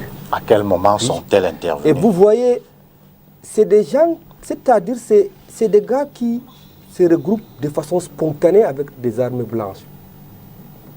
C'est pas parce qu'ils ne se regroupent pas au même moment. Et l'armée a pris toutes les dispositions pour essayer de les maîtriser et les contrôler. Et tu sais que dans ce genre de crise, l'armée n'a pas le droit de riposter parce que c'est une guerre fratricide. Et on a compris la façon dont eux se sont transformés en mendiants de la paix. En leur disant, vous êtes des frères, ne vous entretuez pas, quelle qu'en soit la raison. Parce qu'il fallait aller à la table de dialogue pour discuter davantage, poser les problèmes et trouver des solutions. Après ces conflits, ils vont encore continuer à vivre ensemble.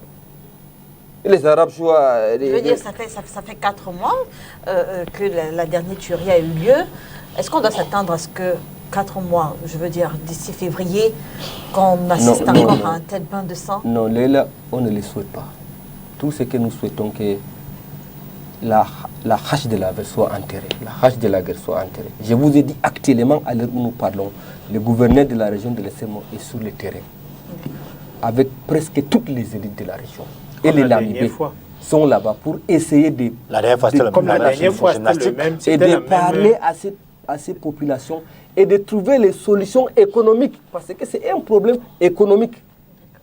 Si on trouve ces problèmes de la pêche, le problème de l'agriculture et de l'élevage, avec des problèmes précis qu'ils vont poser, je pense qu'on ne peut pas revenir à ça. Amin Fodio, avant Eric Pinlapin, la nouvelle expression souligne qu'à l'ouverture de la conférence des gouverneurs, c'était jeudi à Yaoundé, le sujet, ce qui se passe à l'extrême nord, n'a pas été abordé par le ministre de l'administration territoriale dans son discours d'ouverture. Comment est-ce qu'il faut interpréter, analyser, comprendre ce silence? Effectivement, c'est un énorme mépris, même à ce qui se passe. Un énorme mépris à l'égard des populations, des souffrances des populations. C'est-à-dire, on préfère s'intéresser à un leader politique qu'on a séquestré dans un hôtel à Douala. On va encore faire un show à Yaoundé et on oublie l'essentiel.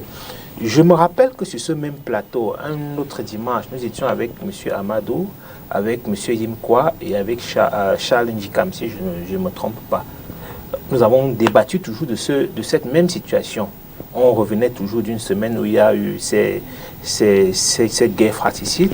M. Amara était tellement sûr, certain. Il a dit le gouverneur est descendu, il y a eu la suite, les populations même ont désigné leurs représentants, il y a eu l'honorable, il y a eu le professeur. Je lui ai dit ce jour sur ce plateau que je n'arrive pas à comprendre comment il y a un conflit entre des pêcheurs, des agriculteurs et des éleveurs, mais ceux qui doivent aller s'asseoir pour discuter ou pour trouver la solution à ce problème sont des agrégés professeurs qui travaillent Eric, à Douala. Ce sont les populations là qui ont choisi ces hommes-là. Permettez, voilà, sont des agrégés professeurs à Douala, sont des honorables. Oui, parce que c'est à base de leur choix qu'on a désigné. Quel était le mécanisme du choix? Je veux dire, c'était quoi le mécanisme? Eux-mêmes maintenant, eux-mêmes ils peuvent changer maintenant des représentants. C'était quoi le mécanisme du choix? Il y a eu un vote? Voilà les critères de choix. Je ne fais pas partir du processus des mécanismes pour désigner quelle est la méthode qui a été appliquée. C'est juste que je peux vous rassurer, parce que je communique permanemment avec le terrain. C'est eux-mêmes, ils ont fait une réunion dans les deux communautés en présence des chefs traditionnels. Ils ont désigné ces deux personnalités pour les représenter. Monsieur Pien n'a pas précisé ici là que le système est pyramidal. Si le chef ou le village a dit choisir telle personne, tout le monde va s'aligner. Dans ce jour, il était certain, il tenait toujours ce discours. Comme le Camerounais, nous je n'ai cessé de lui dire que ce conflit ne trouvera pas la solution avec ce genre de procédé. Les personnes qui sont concernées par le problème, les problèmes sont réels. Ce n'est pas des problèmes aériens, les problèmes sont réels. Il manque de cours d'eau. C'est-à-dire qu'il y a un manque de cours d'eau qui doit servir à la fois à abreuver le bétail, à faire la pêche et à irriguer l'agriculture. Voilà le problème qui est là. Maintenant, quand on dit qu'il y a une délégation interministérielle qui va passer Yaoundé, combien de millions vont être dépensés pour une délégation budgétivore qui ne va apporter aucune solution à ce problème? On dit qu'on a besoin d'eau. On a besoin de ceci. Et c'est la raison pour laquelle on parle du développement local. Est-ce que le développement local qu'on a promis depuis 1996 a été implémenté? Est-ce que les maires de ces localités ont eu les moyens depuis 1996 d'anticiper sur ce genre de problème? Non. Or, en 1996, on nous a fait accepter, parfois contre notre propre gré, que la solution c'était la décentralisation et le développement local. Pourquoi ça n'a pas été fait? Aujourd'hui, tout ce qu'on fait là, c'est des solutions cosmétiques pour perdre le temps. Pour l'instant, le sujet est d'actualité jusqu'au jour où Maurice Kamto peut-être va décider d'aller parler du Cabral Libé à gauche. Tu es du MRC ou tu es du PCRN. Permettez s'il vous plaît. Quand vous avez la parole, quand vous avez la parole, on ne fait plus d'actualité. Monsieur Oumara, quand vous avez la parole, on a la il est là pour combler le plateau de Leïla. Vous parlez parce que vous êtes à l'Assemblée nationale. Quand vous parlez, on vous écoute, on rit. On rit parfois peut-être parce que ça nous amuse un peu de voir comment vous faites du cinéma. Mais je dis, mais au moins on vous écoute. Et quand les autres parlent, souffrez de les écouter. Allez-y alors, mon cher ami. Voilà. Donc je suis en train de dire que aujourd'hui, toutes les solutions que vous allez apporter ne vont pas être efficaces. Parce que le système a échoué jusqu'à date. Et la seule chose qu'il faut faire, c'est de débarrasser un système qui a échoué, qui est pervers et qui n'a plus de solution. Éric Pinlap, j'insiste sur le silence du MINAT, d'autant plus que selon Guibaï Gatama, 50 000 personnes ont aujourd'hui besoin de reconfort quand le Tchad parle d'une urgence humanitaire provoquée par ces conflits intercommunautaires avec plus de 30 000 personnes qui cherchent refuge.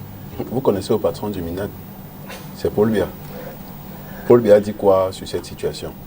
C'est-à-dire que depuis qu'on a eu cette tuerie, le président de la République est resté muet. Pourquoi voulez-vous... Non, le président a parlé à travers les ministres de la communication. Il y a une communauté du gouvernement. Non, j'ajoute pour les gens. Mais il ne vous a pas dit qu'il avait besoin d'un ajout de votre part. La présidence de la République a une cellule de communication. Le président de la République a une page Facebook, une page Twitter, où tous les jours, il a remercié la réélection d'Adama Barros. Il a remercié la dame qui a reçu un prix. Il a remercié. Je suis sa page. Le Camerounais qui était nommé à, je sais pas, c'est aux Nations Unies. Justement, je suis sa page tous les jours, dont le président de la République a des canaux avec lesquels il communique avec l'ensemble des Camerounais. Sur ces canaux-là, on n'a vu aucune réaction du président de la République. Donc, ne demandez pas à M. Antanganji, qui n'est que sa créature, comme l'avait et dit. maintenant, à travers les documents officiels. Ouais, s'il vous Non, on plaît. ajoute, non, vous êtes là sur les canaux, les réseaux sociaux, non? Il y a aussi des canaux. Je vous dis bien, ces remerciements, ce sont des documents officiels. Si vous pouvez aller les télécharger. Donc, le président de la République n'a pas réagi. Et justement, c'est un problème de leadership. Et comme disait... Il n'a pas réagi comment? C'est ça, je me pose la question. Quand vous allez prendre la parole, vous allez parler. On peut aller sur la page. On peut aller rapidement sur la page. On peut aller rapidement voir les dernières. Il y a un communiqué du gouvernement, c'est le président qui parle à travers le gouvernement. Il a instruit que les MINAT sera à partir de la semaine prochaine. C'est lui qui agit. Mon cher ami, vous pouvez les deux choses à part. Il y a un gouvernement, un chef du gouvernement. Parlons des dernières sorties, si on veut parler des sorties sur les réseaux sociaux du chef de l'État. En ce moment, je suis sur la page Facebook. Officielle. Voilà, président Paul Biya, c'est une page certifiée. Voilà, officielle. Alors, la dernière sortie date d'il y a un jour. Mes sincères félicitations et mes souhaits de réussite à monsieur Lazare Elundu Asomo, nommé directeur du Centre du patrimoine mondial de l'UNESCO, sa compétence et son engagement. Il y a 4 jours, mes sincères félicitations à madame Martha Wando, lauréate du prix Right Livelihood Award 2021, grâce au soutien de son ONG. Le 30 novembre, j'ai pris connaissance de la triste nouvelle du décès de monsieur Patrice Mandeng, ambassadeur, survenu à Yaoundé. Ancien ministre de l'économie. Effectivement. Très bon ministre de l'économie. Je veux dire, mais rien sur l'extrême nord. Bon. On peut remonter jusqu'en août. Leïla, ce que j'ai dit, hein, oui, monsieur Amadou. Le président de la République n'est pas resté indifférent de la situation des crises, des conflits intercommunautaires actuellement à l'extérieur du pays. Il est le plus informé d'entre nous tous sur ces plateaux. Il suit ces dossiers de près. Ce n'est pas parce qu'on n'a pas vu son tweet ou un communiqué. Il n'est pas silencieux. La première fois, il suivait toujours de près, non? Et quelle était la solution? Vous pensez que quand le premier ministre chef du gouvernement rencontre au chef d'État de l'évolution de la situation, vous voulez... Le Premier ministre n'a fait aucune sortie là-dessus. Le Premier ministre rencontre le président personnellement. Il n'a fait aucune sortie. Je ne parle pas de sorties officielles. Se rencontre. Vous voyez? Tu es souvent là. Et il a instruit au ministre Paul Atangandi. Qu'est-ce que tu dis là? Il faut lire les communiqués du gouvernement. Je veux dire, monsieur... À travers ces communiqués, c'est le président qui parle. Monsieur Amadou Mara, on parle quand même de plus de 40 Camerounais. Bon, encore que ça soit... Tout ce que vous dites, moi je vous comprends, Leïla, ne sois pas de leur côté. Vous êtes professionnel. Le président est à l'écoute de ces populations. Il compatit. Et les condoléances du président ont été transmises par le gouvernement à travers les communiqués du ministre René Emmanuel Sadi, porte-parole du gouvernement. Permettez encore. On a parfois vu le président de la République adresser ses condoléances lorsque des faits majeurs, des accidents se passent. Ouaché, par exemple. Et Kondo Titi, le président de la République, a fait une sortie. Lorsque des accidents, des citoyens du monde décèdent à l'étranger.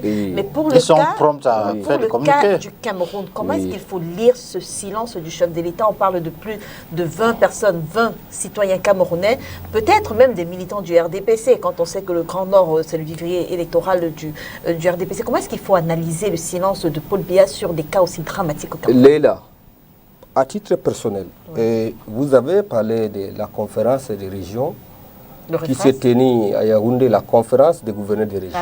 Est-ce que vous savez que le gouverneur Midja Bakary n'a pas fini cette conférence? Il a été instruit de rentrer, résoudre le problème. Il a assisté à la cérémonie d'ouverture, premièrement. Deuxièmement, le sous-préfet Dilogon et Chari représentent le chef de l'État dans son unité de commandement. Le MINAD n'a fait aucune réaction. Le communiqué du gouvernement...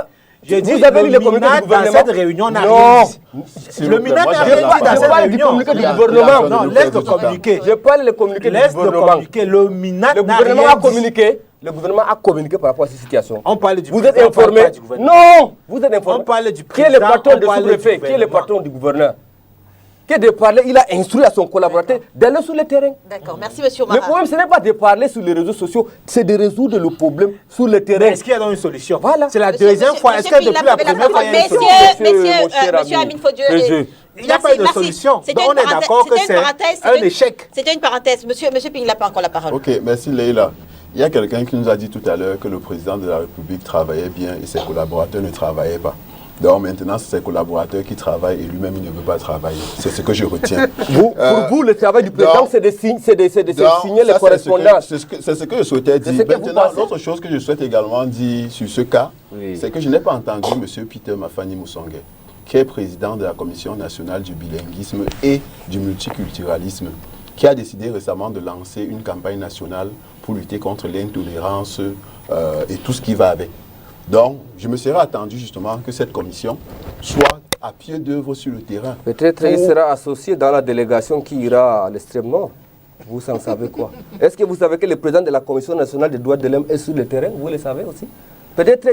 Peut-être même lui-même il est là-bas. Monsieur P, il n'a pas encore la parole, monsieur Omar. Non, j'ajoute seulement là.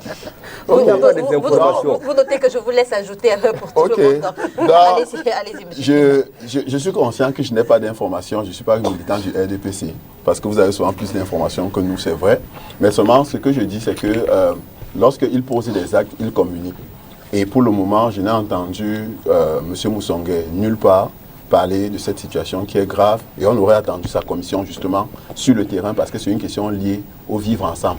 Cette commission a été créée et fonctionne avec les recettes de l'État et il faut noter qu'il y a un certain nombre de spécialistes qui pourraient accompagner ces populations-là, parce qu'au-delà des questions économiques dont on parle, il y a des questions historiques, parce que la relation entre les Arabes Chouas, les Kotoko et les autres groupes qui sont dits les groupes autochtones de la zone n'ont pas toujours été les plus cordiales. Donc il est important également que tous ces spécialistes-là descendent dans la zone. Donc sincèrement, il est question qu'on arrête avec les questions cosmétiques et qu'on étudie, comme il disait, qu'on voie les causes profondes, qu'on trouve des solutions aux causes pour pouvoir mettre fin. Mais au-delà de ça, il est question de penser au développement de la région de l'extrême nord. Développement économique, développement social, développement culturel. Parce que sans ce développement, on va se retrouver régulièrement dans ce cas de figure. Parce que dites-vous bien que ceux qui étaient dans la rue en train de se découper, ce n'étaient pas ceux qui avaient un immeuble à tel endroit, un immeuble à tel autre endroit. C'est vraiment ceux qui, à la base, n'ont pas de quoi manger, vivent au jour le jour. C'est eux qui sont le plus prompts à être mis devant pour poser ce type d'acte. Alors, on va sortir de ce sujet. Vous voulez dire quelque chose, M. Tafo? M. Omara, là, j'interroge le ressortissant, le fils de la région de l'extrême nord et pas le militant du RDPC. Si je vous demandais qu'est-ce qu'il faut aujourd'hui à l'extrême nord pour permettre dans le Logonichari, pour permettre une cohabitation pacifique entre ces différentes ethnies? J'interroge le fils de l'extrême nord. Je veux dire, vous avez parlé déjà des commissions qui vont être envoyées, vous avez parlé, mais qu'est-ce qu'il faut pour une cohabitation pacifique entre les différentes ethnies qui sont dans la région de l'extrême nord? Bon, Leila, ce qu'il faut, premièrement, il faut d'abord, la première des choses qu'il faut, il faut s'accepter mutuellement. Nous sommes liés par le destin. Il faut s'accepter mutuellement. Il faut se pardonner. Vous voyez, l'extrême nord a vécu des crises dans son histoire humanitaire. Par exemple, les inondations. L'extrême nord est en train de subir les séquelles des affres de Boko Haram. J'en sais beaucoup. J'ai des amis, des connaissances qui ont été victimes dans cette sale guerre qui a été imposée par l'ennemi. L'extrême nord a des difficultés sur tous les plans. À cela, on ne peut pas ajouter encore un conflit qui est lié au repli identitaire. Au moment où nous accueillons la compétition internationale, quel spectacle que nous voulons délivrer à nos étrangers qui arriveront le 9 janvier 2022. Je les interpelle à s'asseoir, à écouter les délégations qui sont sur le terrain. J'interpelle le gouvernement de la République, les collaborateurs du chef de l'État, à mettre en application toutes les résolutions qui doivent être prises lors de ces différentes rencontres pour que plus jamais que le Cameroun ne meure dans ces conditions. Parce que ce sont nos frères qui s'entretuent là. C'est inadmissible. Se pardonner, s'accepter. Se pardonner, s'accepter et appliquer toutes les directives que le président de la République, son Excellence Paul Biya, a instruit à ses collaborateurs qui se rendront sur place. Parce qu'il fallait qu'on dise la vérité au président. Ça va apporter il fallait qu'on fasse Ça va apporter Parmi les propositions pour les les recommandations, il y aura l'eau là. Est-ce que toutes les réunions là vont permettre à ce qu'il y ait suffisamment de crues pour l'élevage, l'agriculture et la pêche? Donc c'est encore du budget qu'on va dépenser pour faire plaisir aux oligarques de Yaoundé. Si on s'en tient à ce que M. Amadou Marou dit, c'est compris, ce sera compris justement dans les résolutions qui seront prises. Voilà, en français facile. Et maintenant, il y a le plan de développement de l'extrême nord qui a été élaboré récemment avec la mise sur pied du président du conseil régional. C'est pas récemment, c'est depuis plus près de 5 ans. Mon cher ami Pinglap, souffrez de m'écouter. Non, je souffre de vous écouter. C'est moi qui ai la parole. Non, vous avez la parole, mais il faudrait faire comprendre aux Camerounais. On a mis sur pied les régions quand avant la mise sur pied des régions et la production des plans régionaux de développement, il y a eu un plan de développement de la région de l'extrême nord qui était qui était la réponse économique à la guerre contre Boko Haram. Parce que ce qu'on a dit, c'est que la solution militaire seule ne suffisait pas pour vaincre Boko Haram. Il était question d'améliorer les conditions de vie des populations de la zone. C'est-à-dire pour que Boko Haram ne recrute pas parmi les jeunes. Donc, et un plan de développement avait été mis sur pied et il n'a jamais été implémenté. Allez-y, monsieur. Voilà, merci beaucoup de ton ajout. Et par rapport à ce plan, c'est ce que j'ai dit, parce qu'il fallait qu'on applique le plan de développement des régions septentrionales. Le président de l'Assemblée nationale du Cameroun, le très honorable Kavaye Gedjibri, a mis sur pied une commission de recensement de tous les projets du Grand Nord, de l'extrême nord, du Nord et de l'Adamawa. Cette équipe a été pilotée par le ministre délégué auprès du ministre des Finances, M. Yaouba Abdoulaye. Ils ont fourni un rapport acquis des droits.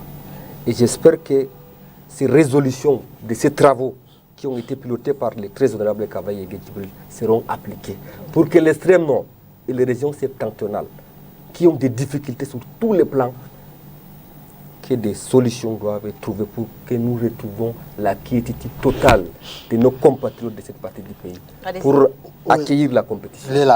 Il n'y a pas du miracle à faire à l'extrême nord, au même titre qu'ailleurs. Mais nous parlons de l'extrême nord. Les gens ont faim, les gens ont soif. Il est hors de question que vous venez tenir des langages dans les oreilles des gens. Faites la paix, il faut vous accepter mutuellement. Est-ce qu'ils se détestaient au départ? Ils ne se détestent pas. On sait pourquoi et d'où vient le problème. Donnez-leur à manger, donnez-leur de l'eau à boire. Si vous avez fait un tour là-bas, vous allez constater que les enfants se discutent de l'eau avec du bétail. Dans ces conditions, ils vont s'accepter comment? Même la frustration des difficultés de la vie les amène à ce genre de problème.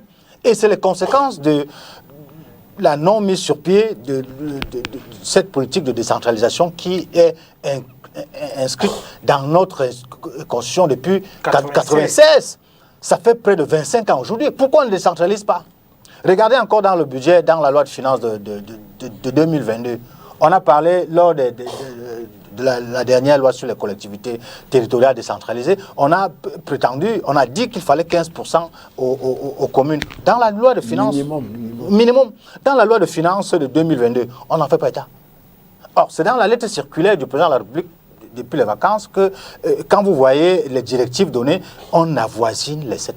Et jusque-là, on n'est pas sûr que cet argent sera reversé. D'où vient-il que pour faire un puits? On va vous donner le budget de 7 décembre, donc M. Mamadou... Monsieur Tampou a dit que la circulaire du président de la République depuis les vacances... Il faut qu'il écoute ça. Oui. La circulaire du président de la République, qui n'arrive pas lui-même à implémenter sa propre politique. Voilà. Vous comprenez? Non mais attendez, quelle orientation? Il est hors de question dans ta propre politique. Il est hors de question qu'un maire...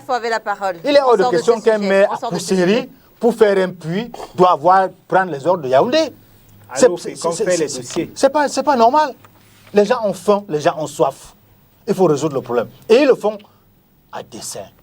Il faut embrigarder l'esprit de la population. Il faut les maintenir dans un état d'asservissement. C'est comme ça qu'on va les utiliser pendant les périodes électorales. C'est le bétail électoral. C'est ça, parce qu'on sait que si on les laisse manger normalement, on les laisse boire de l'eau à leur faim, on les laisse aller à l'école comme il faut, ou alors ne serait-ce qu'avoir la carte d'identité, sur 10 personnes, 10 jeunes Il y a là-bas. eu des besoins Il y a, de Maslow. il y a autres trois qui ont la carte d'identité. Hein. Monsieur Mamadou Non, je veux dire, vos statistiques, vous les tenez d'où? ne peut pas me dire le Non, contraire. non. Il ne peut pas me dire le Vos contraire. statistiques. Moi, je vous dis sincèrement, on les maintient dans Même l'obscurantisme. dans les grands nord. On ne vous connaît même pas. Vous On pouvez les pas beaucoup maintient. dans les grandes villes. Si je dois aller dans le Grand Nord, Vous monsieur, parlez- je n'ai pas besoin de c'est un faire parti non représenté, même vous bavardez trop là. En Et parlant vous de donnez même la représentation, parole à- ça, alors, Monsieur on en Amadou vient. Mara. Donc, il faut permettre aux gens de manger, il faut permettre aux gens de s'abreuver. Pas passer le temps à se discuter dans les mares d'eau avec des bœufs, et ainsi de suite. Et je dis qu'ils le font à dessein. D'accord. Et pour sortir de cette émission, je vous propose de reparler de ce qui s'est passé à l'Assemblée nationale lors de la session consacrée à l'étude du budget de l'État du Cameroun au titre de l'exercice 2022. On va commencer par vous, Monsieur Amadou, Monsieur Amine Fodieu, votre député, enfin vos députés, j'imagine qu'Abraham Libi et Noran Foster n'ont pas pu prendre la parole. Quelle est la lecture que vous faites justement de ce qui s'est passé à l'Assemblée nationale au cours de cette séance plénière? Déjà, avant que nous n'allions à l'Assemblée nationale, nous savons déjà que le Cameroun, c'est une oligarchie, c'est un régime de jacobins. Donc nous sommes aussi partis dans l'optique de faire face, de voir des réalités et qu'au moins la population comprenne qu'on s'est battu. Parce que rendez-vous compte qu'on est dans une institution qui est censée être le lieu du débat.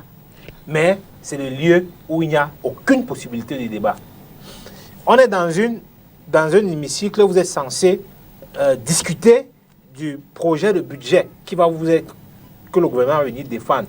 Mais c'est à moins de 72 heures des plénières qu'on vous envoie le projet, que vous allez vous retrouver finalement à débattre le dimanche. Donc vous n'avez même pas le temps d'étudier la marmaille de paperasse qu'on vous envoie et dont on a besoin de faire passer le dimanche. Et même quand vous avez pris le temps de regarder, d'étudier et que vous estimez que vous avez à dire, on vous empêche de vous exprimer.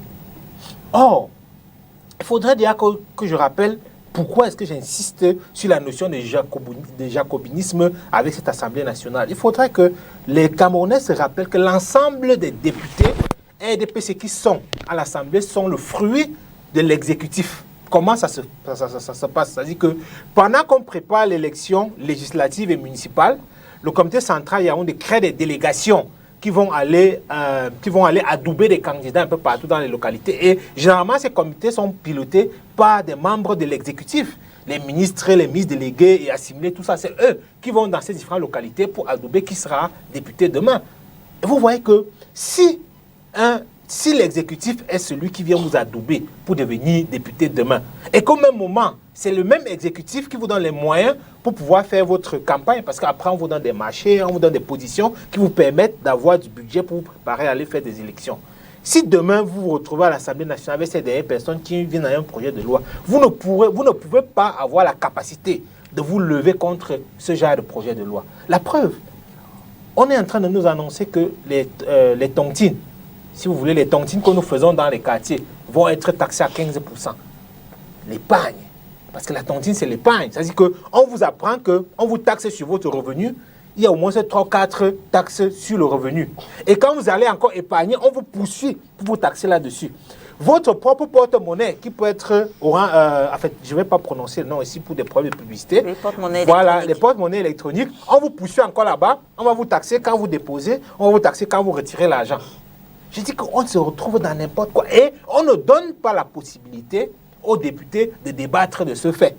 Et même ceux qui sont de l'opposition, qui ont le souci de ce peuple et qui ont eu un laps de temps très court pour pouvoir donner un avis, même quand ils ont sacrifié des nuits à étudier, à voir des incongruités, et qu'ils se décident de venir poser ces incongruités pour que le gouvernement puisse se justifier, on empêche qu'ils prennent la parole. Donc c'est une façon très claire d'envoyer le message de ce que les Jacobins, les oligarques de Yaoundé n'ont rien à foutre de la population. C'est la raison pour laquelle les gens peuvent mourir dans des guerres fratricides, dans le Nord et on s'en fout. Et c'est la même raison. Et vous allez voir en 2022, ces projets de loi vont entrer en application. Et il ne faut pas que les gens soient surpris, c'est la conséquence. On est allé s'endetter à des milliers de milliards pour venir construire des stades qui ne vont pas produire de l'argent pendant des années. Et maintenant, il faut rembourser. Et pour rembourser cet argent, il faut qu'on étrangle la population avec un niveau de taxation élevé et une assiette fiscale élargie. Avec vous, on analyse également ce qui s'est passé à l'Assemblée nationale, mais aussi les différentes textes qui rentrent finalement dans la loi de finances 2022. Oui, déjà, vous me permettrez de féliciter l'honorable Jean-Michel Nithieu et l'ensemble des députés du SDF pour le travail qu'ils font au niveau de l'Assemblée. Parce que arriver à mener le Parlement avec une majorité obèse, RDPC, à empêcher l'opposition de parler, signifie que malgré leur nombre important, ils sont fébriles. Ils n'ont aucun argument à mettre devant les Camerounais et ils font le passage en force. Donc, lorsqu'on arrive à ce niveau, ça signifie que le travail est bien fait. Lorsqu'ils commencent à museler, même les députés, ça signifie que le travail est bien fait. Et ils n'ont aucun contre-argument pour présenter à l'ensemble du peuple. Et notamment, il était question pour l'honorable Nithieu, dans le cas qui le concerne particulièrement, également d'aborder la question de la ligne 94, qui est supposée être une ligne qui permet à l'État du Cameroun de soutenir les entrepreneurs camerounais. Il est question qu'il y ait plus de clarté sur ce financement, parce qu'il faudrait bien, c'est notre argent, qu'on sache que lorsqu'on donne 2 milliards à X, c'est voilà les critères qui ont permis de définir que c'est celui-là qui mérite les 2 milliards. Lorsqu'on décide de donner 500 millions à Y, voilà les critères qui permettent de dire qu'on doit lui donner 500 millions et ainsi de suite. Tout simplement parce qu'on ne peut pas utiliser l'argent du peuple camerounais sans l'informer et sans lui dire comment ça se fasse. Et il faudrait aussi dire que M. Kavayegué est en train de violer à la fois la Constitution et le règlement intérieur de l'Assemblée nationale. Il n'y a aucun endroit au niveau de l'Assemblée nationale où on dit qu'il a la possibilité d'empêcher un député de poser une question. Et comme on disait, nous sommes en démocrature. C'est-à-dire, non, ce n'est pas de la démocratie, c'est-à-dire que c'est la dictature habillée avec un certain nombre d'éléments démocratiques. On dit qu'on organise des élections, mais seulement ces élections ne sont pas juste libres et transparentes. On dit qu'on a une Assemblée nationale, mais on arrive à l'Assemblée nationale, on muselle l'opposition. On dit qu'on a une justice, mais c'est une justice qui est aux ordres, qui ne rend pas la justice. C'est ainsi que vous avez des membres de l'opposition qui sont en prison depuis 14 mois pour une marche interdite, alors qu'au Cameroun, le fait de participer à une marche interdite vous donne un maximum de 6 mois de prison. Donc, on a une justice qui est aux ordres, on a une Assemblée nationale qui est aux ordres, et on a un pouvoir exécutif qui est bancal. Rapidement l'analyse des nouvelles taxes. Donc, pour ce qui est des nouvelles taxes, il est clair que l'État du Cameroun se retrouve dans une situation où il faut trouver l'argent, quoi qu'il en coûte. Et ils essayent de le prendre malheureusement dans les aux couches les plus défavorisées. Parce que parler de la tontine, je ne suis pas sûr que ceux qui ont les médias quelque part en banque, là, ils ont besoin de faire une tontine de 5 000, 10 000 chaque semaine ou chaque mois. Décider de taxer les transactions en termes de téléphonie mobile, lorsqu'ils décident de le faire, c'est également pour pouvoir, parce que ceux qui font le plus ces transactions, ce sont les populations à revenus relativement faibles. Donc, ils ont décidé, malheureusement, au lieu de faire des économies, parce que c'est ce qu'on attend de ce gouvernement, au lieu d'acheter des voitures de 70 millions tous les jours pour donner aux uns et aux autres. Parce que vous savez que les gouverneurs ont une voiture qui est standard. C'est-à-dire que dans les 10 régions, ils ont la même voiture. Je crois que ça tourne autour de 60 millions. Vous avez les préfets qui ont leur voiture standard. Vous avez les commissaires qui ont leur voiture standard. Donc, ils ne veulent pas baisser leur train de vie, mais il est question d'asphyxier le petit peuple. Donc, il serait important qu'ils pensent à baisser. Et vous me permettrez, pour sortir, moi j'attends également que M. Ngongo nous fasse l'état des 200 milliards qu'il a géré pour le cas du Covid. Parce que c'est vrai que cette année, on est passé de 200 à 100 milliards pour 2022. Mais il faudrait qu'on sache ce qui a été fait des 200 milliards. Parce que lorsqu'on a vu ce qui s'est passé avec les 180 premiers milliards de fonds Covid, il est important que les 200 milliards, qu'il y ait également un audit à ce niveau-là. Alors, quel était, selon vous, Amadou Oumara, le risque qu'il prenne finalement la parole? Que redoutait le président de l'Assemblée nationale? Leïla, je suis là, je suis en train de lire le règlement intérieur de l'Assemblée nationale. Je vais vous lire l'article 43, alinéa 4. D'accord. Qui dit rapidement, elle peut limiter le nombre des orateurs, ainsi que le temps de parole attribué à chacun d'eux. Vous voyez, le président de l'Assemblée nationale joue le rôle du police dans l'institution. Lisez également l'article 51, alinéa 3. C'est moi qui parle. L'article 51, alinéa 3. Lisez également. Nous savons tous que... choisissez pas ce que vous allez lire. Le président de l'Assemblée nationale joue le rôle de maintien de l'ordre. On dit qu'il peut, mais pas qu'il doit. Et Dédé, Nietzsche a pris la parole pendant la session de mars. Il prend la parole tout le temps. Il a pris la parole, il a parlé par rapport au dossier fonds Covid. Il a pris la parole, même cette session, il a parlé par rapport au projet de plan de reconstruction des régions du nord-ouest et du sud-ouest. Il prend la parole constamment. Il n'y a pas de mis-éléments des députés de l'opposition au sein de l'Assemblée. Au point de dire qu'on doit le tuer pour prendre la parole. Oui, oui. On n'est pas dans le même pays, visiblement. Monsieur Amadou a la parole. Allez-y. Voilà, et maintenant, c'était par rapport au projet de loi. Et ce projet de loi de finances 2022 rapidement, qui était en délibéré. Oui. Et le président de l'Assemblée nationale est juge de l'opportunité de donner la parole quand le temps qui a été donné, le nombre d'orateurs ont été prédéfinis. Quel était le nombre prévu? Il fallait que la pilule amère passe en silence. Le problème est, vous voyez, on connaît le comportement de Nietzsche au sein de l'Assemblée nationale et d'ISDF de façon globale. Ils ont un comportement d'exhibition de l'Assemblée nationale, d'éternir l'image du Parlement camerounais. Il ne faut pas que Cabral, qui vient d'arriver, emboîte le pas de ces dissidents au sein de notre auguste chambre. Il fallait donner son point de vue, c'est ternir l'image. Oui, oui. C'est un dissident. C'est la dissidence. La preuve peut condamner déjà 5 ans de prison pour avoir manifesté leurs droits. Même Cabral a parlé sur le point où Nietzsche veut parler. Le député Ochoa a parlé. Il n'a pas parlé. Cabral a été interdit. L'honorable Cabral a été interdit de prendre la parole. Quand il a quitté la salle, 4 autres députés l'ont suivi. Nous savons que Nietzsche veut perturber. Si vous voyez comment on fait le débat sur lui, c'est l'objectif aussi. Et il est même habitué à le faire. Même l'année passée, pendant l'adoption de la loi des finances 2022, il s'est comporté ainsi. Le président de l'Assemblée, c'est un vieux président qui maîtrise les rouages du Parlement. Et il sait le comportement d'un député qui peut perturber le bon fonctionnement des travaux pendant la session. C'est quoi le rôle du Parlement? Cet incident, Joseph Tafo, est-il de nature à apporter un coup à la crédibilité et à l'essence même de l'Assemblée nationale? Oui. Ce n'est pas un événement... Ils sont même absents. On peut même parler de cette affaire. Oui, allez-y rapidement. Vous allez donc comprendre pourquoi nous sommes allez-y rapidement. Après, quand on fait le dit que donc, c'est moi qui ai la parole. Léla, permettez-moi de rappeler, je veux vous prier de rappeler aux citoyens du RDPC qu'on se fait vraiment beaucoup de violence à les écouter. Si bien que parfois, parfois on se retrouve même, parfois à avoir du mal gastrique parce qu'on se souffre. Allez-y, on n'a plus beaucoup de temps. Donc, je veux vous prouver que nous représentons quelque chose. Sinon, vous ne devriez pas mobiliser toute une armée. Sauf que vous n'allez pas répondre à la question. Je vais répondre, j'en viens. Lui, il a pris assez de temps. Je voulais dire que ce qui s'est passé à l'Assemblée nationale l'autre jour n'est pas nouveau. Souvenez-vous, au plus profond de la crise dans le Nozo, on a empêché aux députés du SDF de poser le problème à l'Assemblée nationale depuis 2017.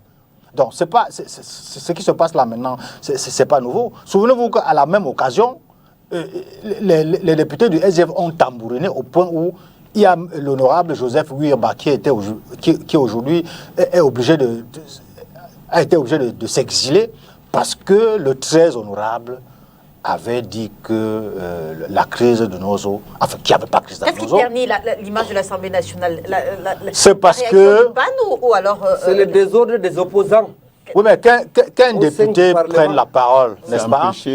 C'est tout à fait normal. Ça rentre dans ses prérogatives. On dit, entre autres, les missions de l'Assemblée nationale, ses prérogatives, c'est contrôler l'action gouvernementale et voter les lois, entre autres. Pour que le député contrôle l'action gouvernementale, c'est à travers, par exemple, les séances de questions-réponses. Si on peut empêcher un député de s'exprimer, à quoi sert donc cette Assemblée nationale? C'est une chambre de résonance. Vous comprenez qu'aujourd'hui, 2 ans après, malgré le respect que j'ai pour mes amis politiques de l'autre côté, vous comprenez pourquoi 30 secondes pour chacun des panélistes. J'aimerais qu'on parle rapidement de la loi portant régime financier qui impose 15 jours minimum avant le début de la session pour le dépôt du projet de loi des finances.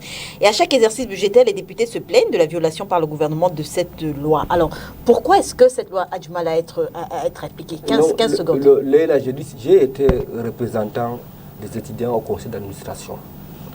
À 2 semaines de la session, on remet à chaque membre du conseil des documents, des tas de documents. Je veux dire, les députés se plaignent justement de ce même ces députés, parce que la loi de finances élabore en cours de session, mais ils ont tous les documents qui concernent le projet, c'est-à-dire tout ce qui va se discuter pendant la session, ils ont ces documents. En fait, ils mentent. À 2 semaines avant. En fait, ils mentent. Donc ils ont rien menti. L'honorable Cabral et même l'honorable Nietzsche ont dit que c'est seulement la veille qu'ils ont reçu ces documents. Il y a vous dites qu'ils ont reçu 2 semaines avant. Ils mentent alors. L'orientation globale de cette loi. Pendant... Il veut prendre tout le temps. Oui, rapidement. Pendant la session, il y a des petites modifications lors des commissions, parce qu'il y a des commissions. Il y a une commission qui est en charge des lois de finances. Merci, monsieur Omar. Commission Ayaï. En 30 secondes, quelles actions les députés, justement, pour au-delà des plaintes? Exactement, comme on est dans un régime où il faut s'effrayer, je voudrais dire qu'il ne faut pas que les gens soient surpris que le PCN et les autres opposants mènent des actions de sorte à effrayer ceux qui sont en place. Parce que nous avons utilisé la même stratégie la dernière fois quand on s'opposait à la loi contre le dédouanement des terminaux de téléphonie mobile par les utilisateurs. Si on se rappelle bien, après le chef de l'État a demandé 15 secondes également. Quelles on ne actions laissera peuvent pas mener les députés justement au-delà des plaintes? Il sera question d'envisager des actions non violentes pour pouvoir amener le pouvoir RDPC à respecter la loi. Merci, monsieur Amin Fodieu, d'avoir accepté notre invitation ce dimanche. Merci Eric Minlab d'être venu. Monsieur Amadou Oumarra, merci d'avoir accepté notre invitation. Merci Joseph Tafo d'avoir été là. Mesdames et messieurs, merci de nous avoir suivis. Cette émission est rediffusée ce soir lorsqu'il sera 20h30, demain lundi lorsqu'il sera 13h30. On se retrouve dimanche prochain sur les antennes de Spectrum Télévision. Si bien sûr Dieu le veut, bon dimanche.